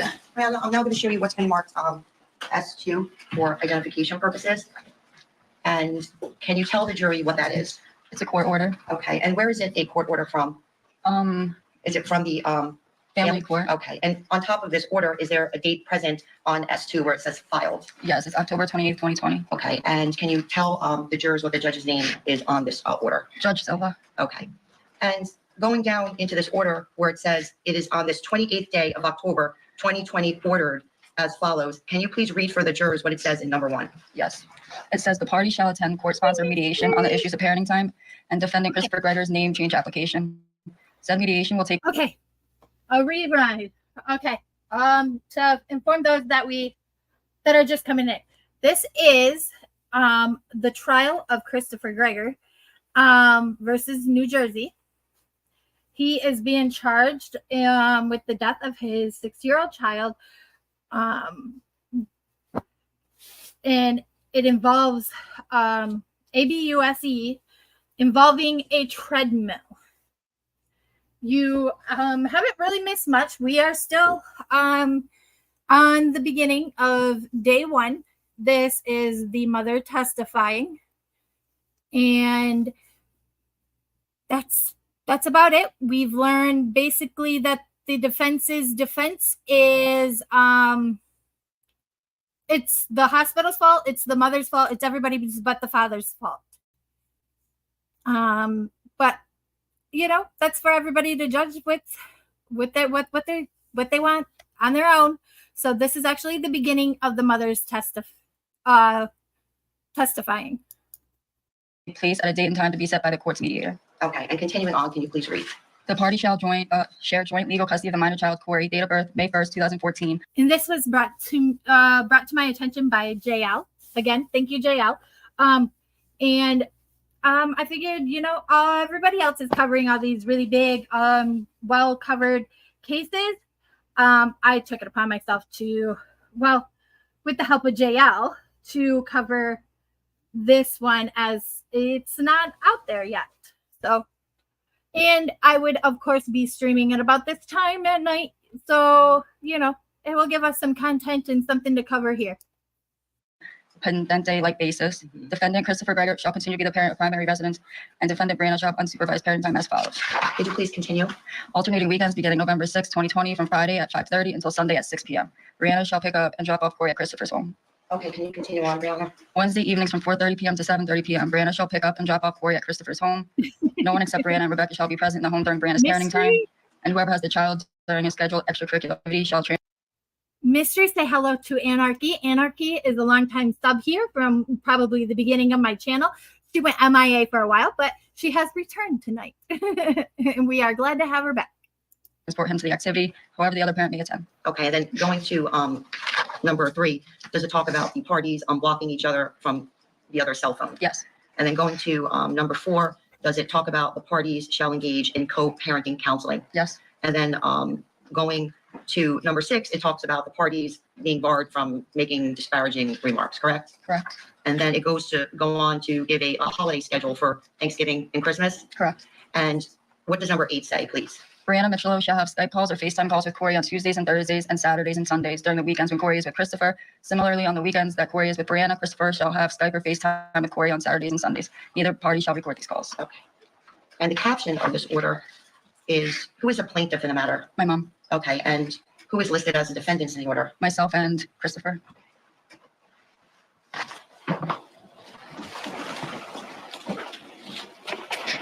Now, Brianna, have you struggled with substance abuse? Yes.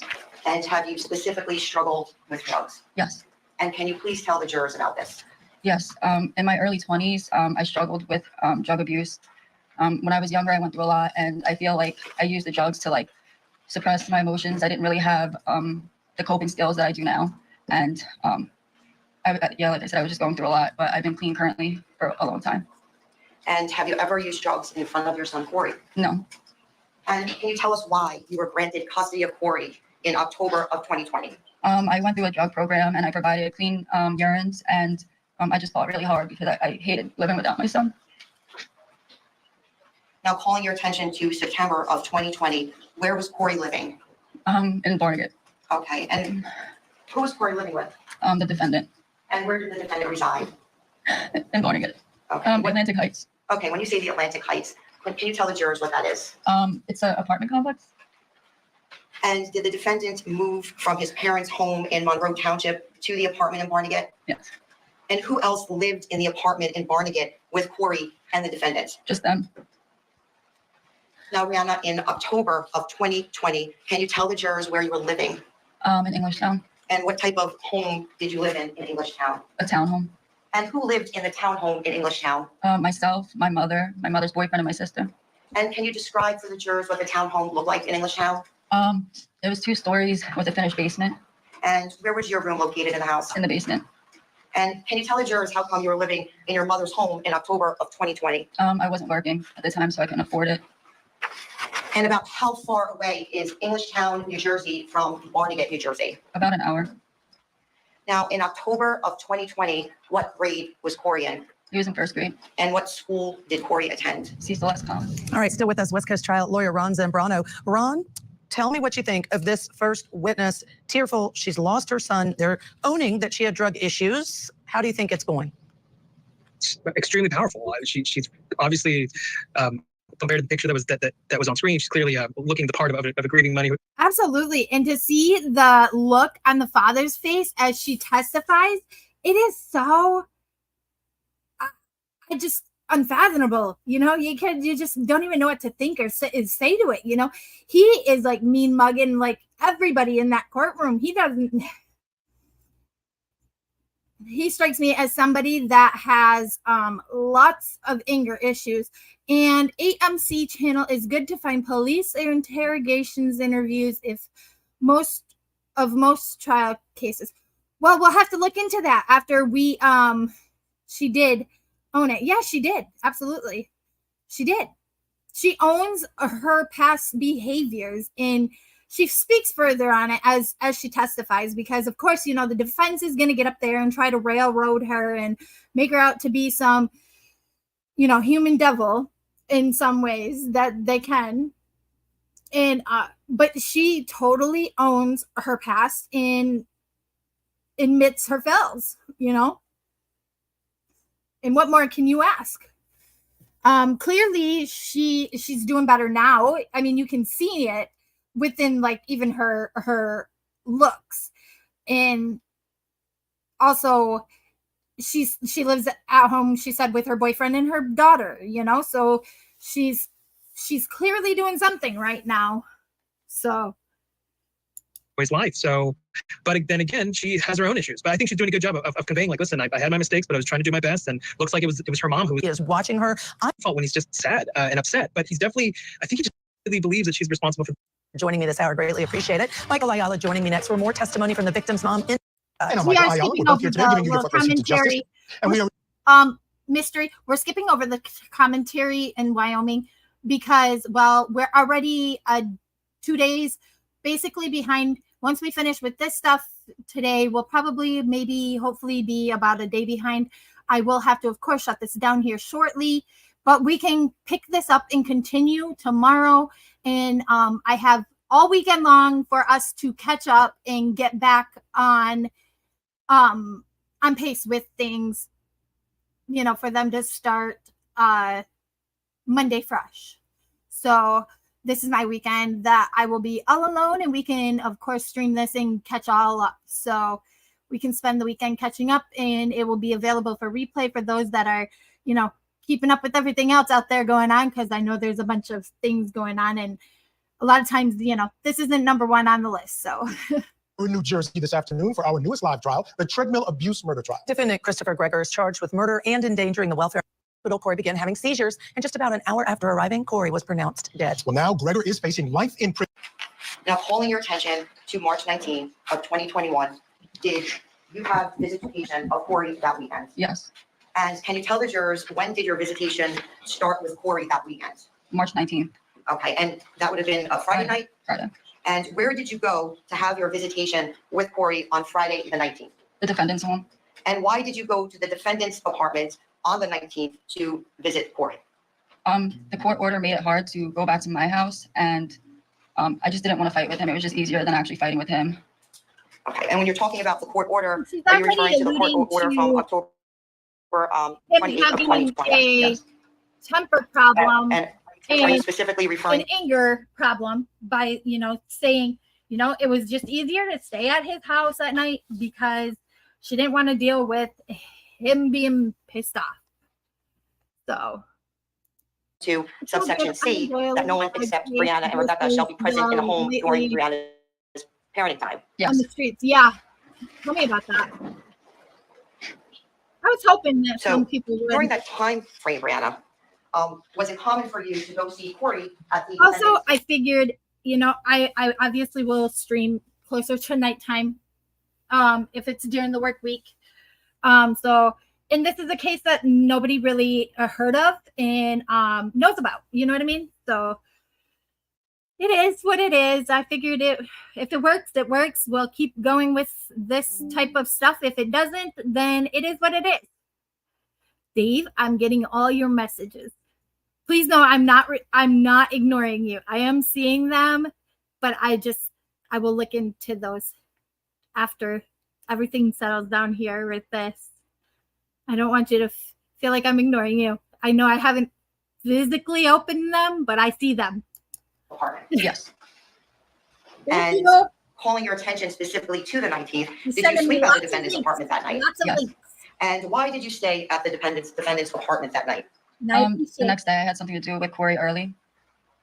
And during that This is something time that you period, was it can common for you to stay over the defendant's home during your visitations with Corey? Yes. And was the defendant always there when you would stay at the apartment to visit Corey? Yes. He was always there? Yes. Okay. And what if the defendant had plans? He would be, and it would just be me and Corey. Now, calling your attention to Saturday, March 20th, One of the at mods 2021, can- did you do I take have a Corey mod for the here? day? Yes.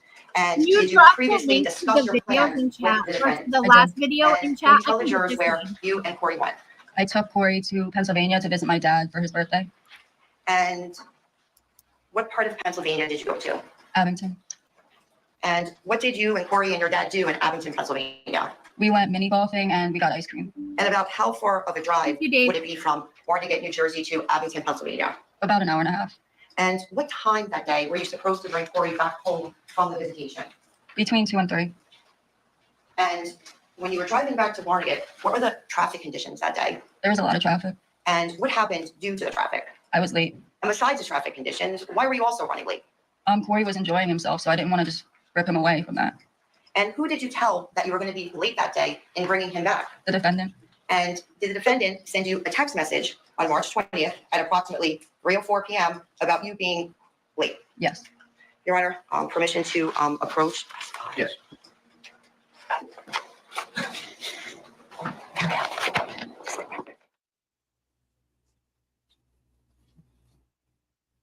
This guy just seems like a douchebag. Don't get me wrong, but I may be wrong, but that's what he strikes me as. But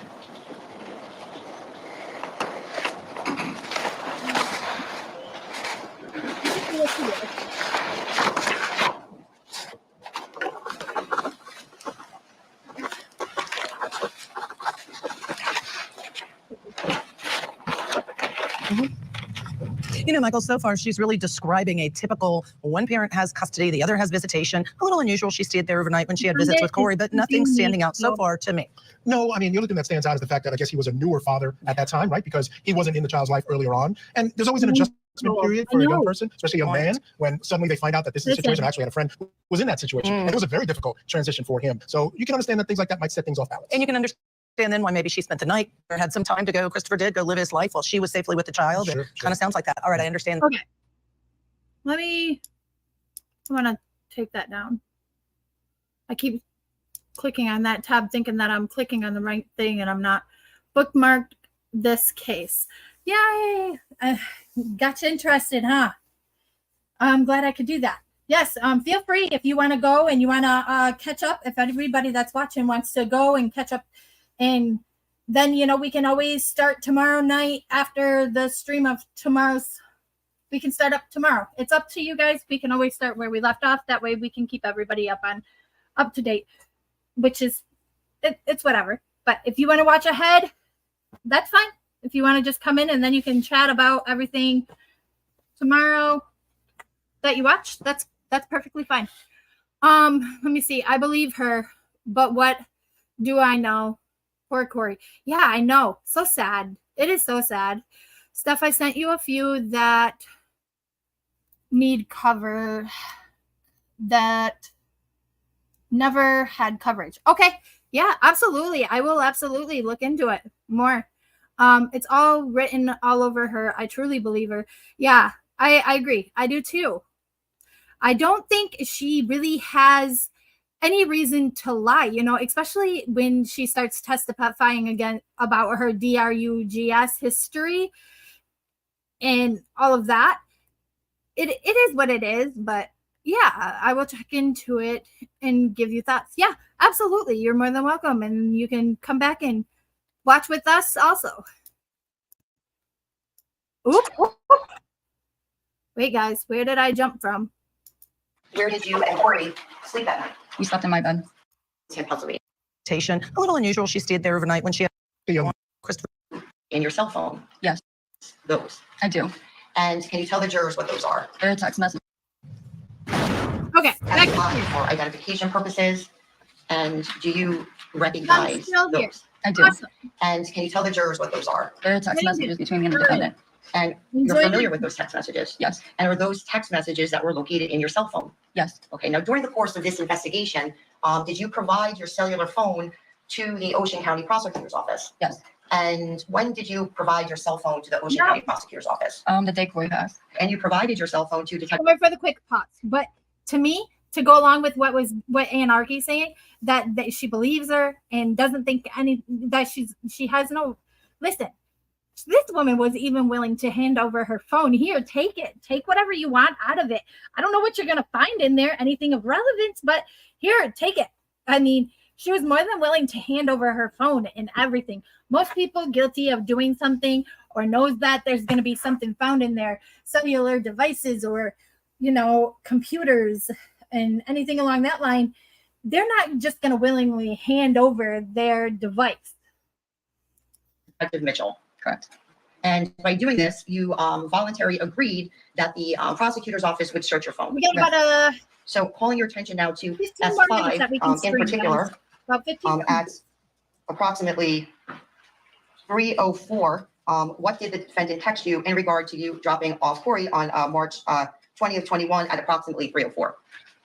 He texted me, when you get here, please just drop him off. And what was your response? I said, okay. And then what did he say next? He said,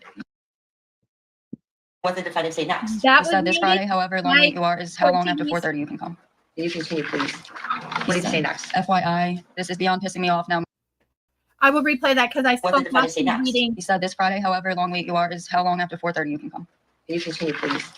What did he say next? FYI, this is beyond pissing me off now. My entire plans for today are ruined. What did you respond? I'm driving as fast as I can. There's traffic. I'm sorry.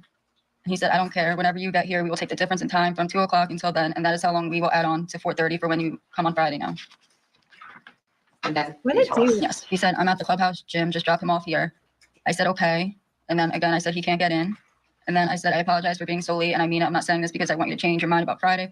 I will come at 6:45, no problem. It's understandable. But I did want to tell you that there was no ill intentions there. I didn't mean to be so late. Okay, so the text message that you're referring to regarding the clubhouse gym, can you tell for the jurors what time that text message is from regarding Corey not being able to get in? At 4:14 p.m. Thank you, Brandon. So Brianna, on March 20th of 2021, at approximately 4:15, did you drop off Corey to his father at the clubhouse gym at the Atlantic Heights apartment complex? Yes. And had you ever been inside the gym located at the clubhouse gym? I have. And can you just briefly describe what the clubhouse gym looks like? There's weights and treadmills And where did you park when you dropped Corey off that day? by the entrance of the clubhouse. And did Corey have issues getting inside of the gym? Yes. And can you please explain what happened regarding Corey being able to enter the clubhouse gym on March 20th of 2021? The door was locked. So I texted the defendant that he couldn't get in. And then what happened after that? He came and unlocked the door. And what was the defendant's demeanor when he let Corey into the gym and then at that point in time? He was very angry. And at any point during this, did he come to your car? Yes. After you dropped Corey off on March 20th, 2021, when is the next time that you saw Corey? I believe it was Tuesday. Would that have been March 23rd, Yes. 2021? And on that particular day, did you drive to Barnegat? Yes. And did you drive there to visit Corey? Yes. And where did you visit with Corey that day? The defendant's home. And at what time do you think did you arrive at the defendant's apartment to visit with Corey? Maybe 4:30. And that would have been your weekday visitation with Corey? Yes. So it would have been like after the school day? Oh, yes, I'm sorry. And where was the defendant when you visited Corey? He was home. And did you stay over the apartment that night? No. All right, she's describing the defendant as angry when On the child. Closer look at the crime scene in the trial of Karen Francis with the latest in the killer or cover-up murder trial. Defendant Christopher Gregor is accused of murdering her son. Now, before we get you back into court, let's bring in trial attorney Lateef Bray. Lateef, around, but what do you think she's doing at this? I think she's to anticipate in a case like depends on how the evidence. you can make before trial. All right. I did. Yes. And can you describe for the Of Corey's mom. and while you were with Corey, did you see any bruises on him? I did. And can you describe for the jurors the bruises that you saw? He had a bruise on his forehead and it was very odd shaped and it kind of looked like an imprint of something. And besides that bruise, did you see another bruise? He had one on his chest. It looked like a scrape. And where were you when you saw these bruises on Corey? Corey and I went on a walk in the neighborhood. And did you speak to Corey about the bruises that you saw? Yes. And where were you and Corey when you spoke? We were on the walk. And what was Corey's demeanor when you spoke to him about the bruises that you saw? He just seemed upset and scared. Now, calling your attention to March 26th of 2021, did you make a referral to DCPMP? Yes. And can you tell the jurors who DCPMP is? They are the Department of Children's Protection and Permanency. Or people know them as DIFUS? Yeah. And how did you contact DCPMP? Through the hotline. And why did you make a referral to DCPMP at this time? I felt like Corey's abuse was getting really bad and I felt like they needed to do something about it. Now, drawing your attention to Saturday, March 27th at 2021, did you see Corey that day? I'm sorry, what day was it? Saturday, March 27th of 2021, did you see Corey that day? Yes. And where did you see Corey? In Stafford or Barnegat. And why were you at Stafford or Barnegat to see Corey? He was having flag football tryouts. And where did you go to see the flag football tryouts? I think it was South Jersey, like Stafford or Barnegat. Okay. And did you see the flag football tryouts? Yes. And who brought Corey to the tryout? The defendant. And how did you arrive? Can I just say this? Okay, so the fact that she showed up for his flag football tryouts. You know, this ain't even a flag football, you know, game or tournament, whatever you may call them. The fact that she was even there for his tryouts doesn't strike me as a mom that is trying to get out of being the mom. You know, it strikes me as a mom that, you know, fell upon times where she may have gotten herself into some things that she shouldn't have, and that is trying to do what she can to still be a part of her child's life and to be there for that child still. You know, it doesn't strike me as a mother that, you know, just out here trying to lollygag and just ditch your son off on the father. You know what I mean? To the field for the flag football tryouts. I drove myself. And why did you meet the defendant there that day? He didn't want to drive with me because he didn't want to be seen with me. I'm too trashy.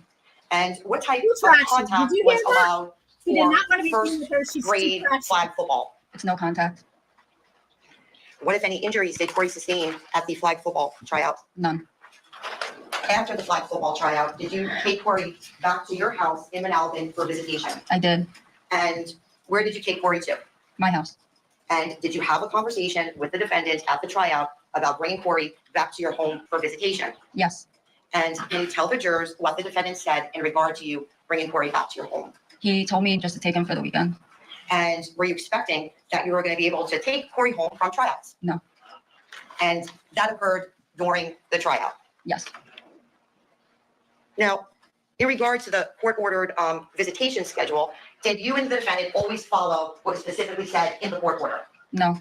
And can you tell the jurors why not? I'm not sure. Well, what about, you know, were there be circumstances which would? Oh, yes. Christopher would let me take him to my house knowing the people that he didn't want to be there were there a few times. Okay. When did you bring Corey back to the house in Barnegat after you brought him to your home after flag football? On Sunday. And can you tell the jurors what time did you return Corey to his father the next day? Around 6. And while Corey was at your home after the flag football tryouts, what, if any, bruising did you see to his body? He had a large bruise on his chest. He had it looked like fingerprint bruises all over his arms and legs. And he had it was very large on his hip on his side. Now, besides the bruises, can you tell the jurors about Corey's physical condition? He was normal.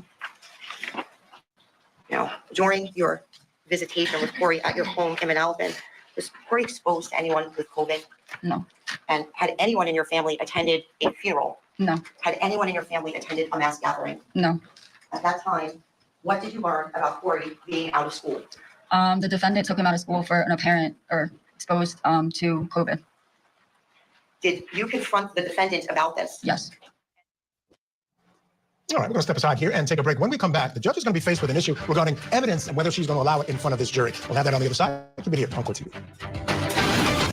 So she was saying that I think we're gonna stop here. We're just gonna have some final discussions for tonight because I do gotta shut down in approximately, I don't know, a few minutes. So so you remember when the prosecutors, I don't know, if you guys may not have been here at the beginning, but if you were here at the beginning, you'll remember that the prosecutors were saying along the lines of how the child had not attended school since a certain date in March. And it was along this time when the video of the father making the child run on the treadmill happened.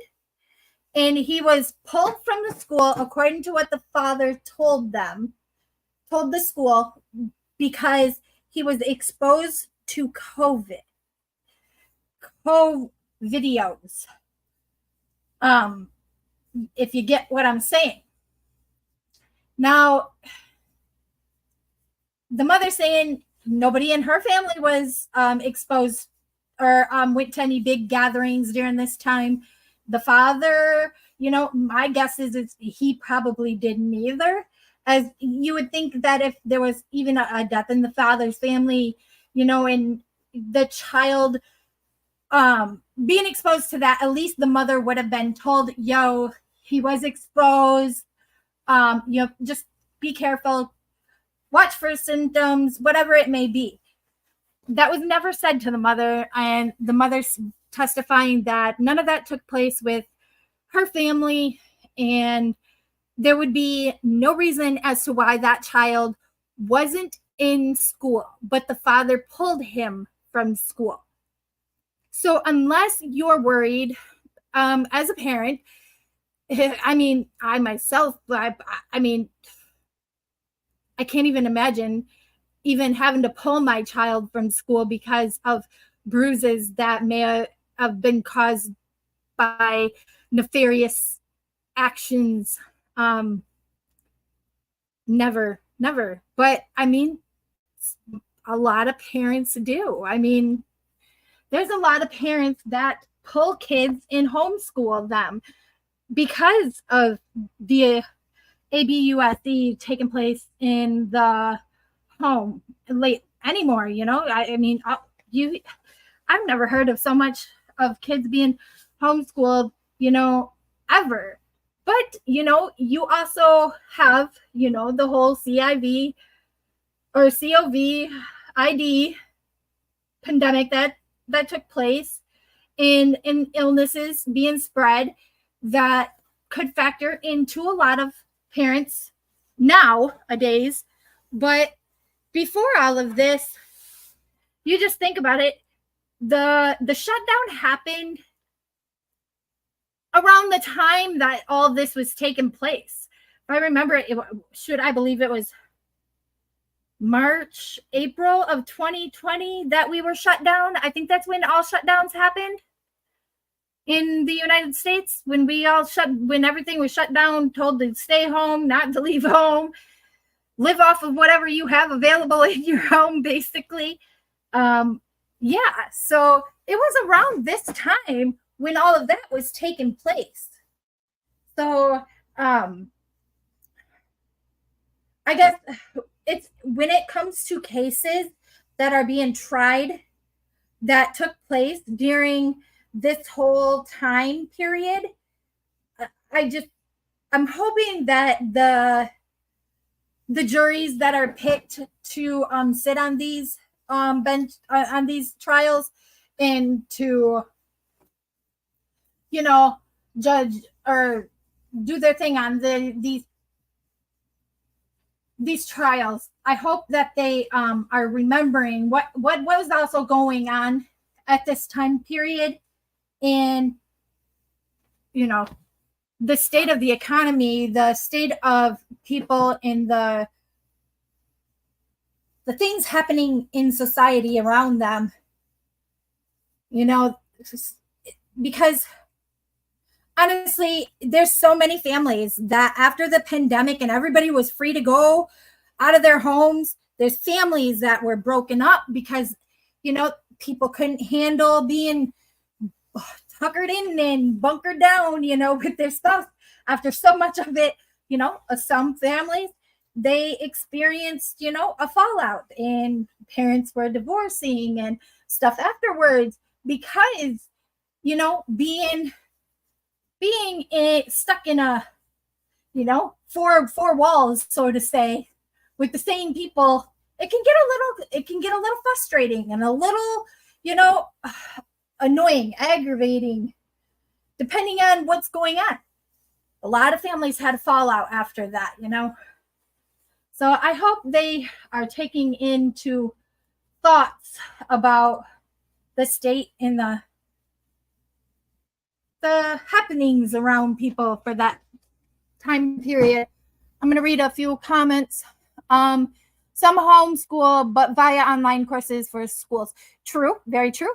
A lot of people. But I mean, those students are at least getting on camera to be a part of classes. You know what I mean? So, I mean, in most time when you're zooming into class meetings or whatnot, you turn on your camera so that way they know that you're the one there attending the class. It's not your parent, so to say, So they're at least still being seen. However, this kid, he was pulled from school and wasn't seen again by the school. But look at the cases of convictions that are being overturned now. Very true. Very true. Very true. It's been very interesting to see it, to say the least. Yes, it has been, Anarchy. Yes, it has. I agree. Harvey Weinstein, Bill Cosby. What the hell? Released. Yeah. True. I didn't know that Bill Cosby and Harvey Weinstein were released, although I've heard little trickles of everything going down. But listen, you hear so much about everything in this area of everything that you can't really wrap your head around all of it that's being put out there and said about things. And by the time you go to look, remember that you wanted to look something up, you're like, oh, fuck, what was it? You know, what did I want to look up? I can't remember what I wanted to watch. What did I want to watch? So with that being said, guys, I'm going to go ahead and log off for tonight. We can pick up tomorrow here if you all are down for that. We can meet back here. Maybe same time, maybe a little bit sooner, because hopefully it won't take me as long to get around to starting up a stream. I was more afraid that nobody was going to kind of show up anyways. So, but if we're all down to dive further into this here realm of things, we can finish off here tomorrow. But with that being said, I have mentioned before, I would like to change the channel name, and I want to update the opening into something more relevant as to what we're going to cover here, because I would like to do more content-based stuff. Will we do other, fun discussions? Absolutely, because that's just me. I am 100% squirrel. Look at that shiny thing, kind of thing. So we won't always, come on and do case coverage or whatever. Just, just maybe even just fun chats or something, just to get together. So, or pled down to nada. The Montgomery case is one of those. Yes, in the opinion, the dad should have never got her. Yes, I know. And then the stepmom basically got off. Like she didn't get much of anything out of that. That was so crazy and so sad to see. Sad.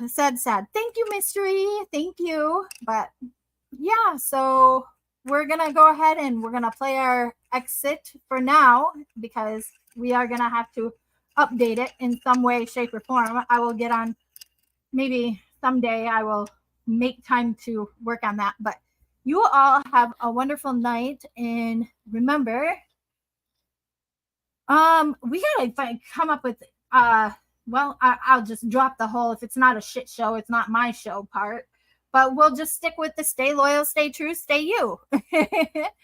And love you. Bye. Thank you everyone for being so kind and respectful and sharing your thoughts and spending your time with us. Tomorrow is never promised, so hold your loved ones tight. Absolutely, Dave. Very well said. Very well said. We're going to leave that up on the screen while we play our way out. Let me see. You all have a wonderful night. Thank you again for joining. I really appreciate it, and glad you guys all stuck around to listen in on this. And you all have a wonderful night. Stay loyal, stay true, stay you. Love you. Bye.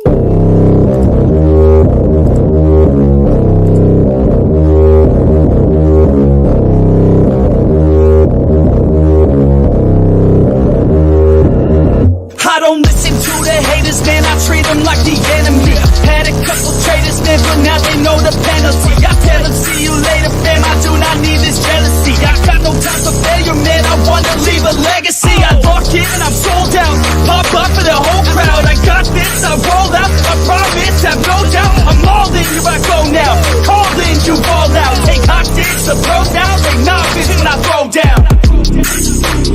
We gon' make it all the way. We don't don't care what they all will say. Don't listen to the hate, no, listen to my fate, you're destined to be great, yeah. And we gon' make it all the way. We don't care what they all will say. Don't listen to the hate, no, listen to my fate, yeah, we like to go. Put me on ESPN, yeah. Put me on top of the tank, yeah. Pilots again and again, yeah. No, I ain't here to make friends, yeah. Taking it straight to the bank, yeah. I'm like a shark in a tank, yeah. And if your girl misbehave, yeah, I'll give your girl like a steak, yeah. That's making me out of my head, yeah. I don't belong in my bed, yeah. I should be famous instead, yeah. I wanna stop till I'm dead, yeah. Never let them hate, tell them I'll be great. It's gotta be my fate, you can take it to the bank. I just wanna get it while I get it. When I get it, I'll be damned if I'ma let it get away. Without a fight, I got a plan, yeah. We gon' make it all the way. We don't care what they all will say. Don't listen to the hate, no, listen to my fate, you're destined to be great, yeah. And we gon' make it all the way. We don't care what they all will say. Don't listen to the hate, no, listen to my fate, yeah. Yeah,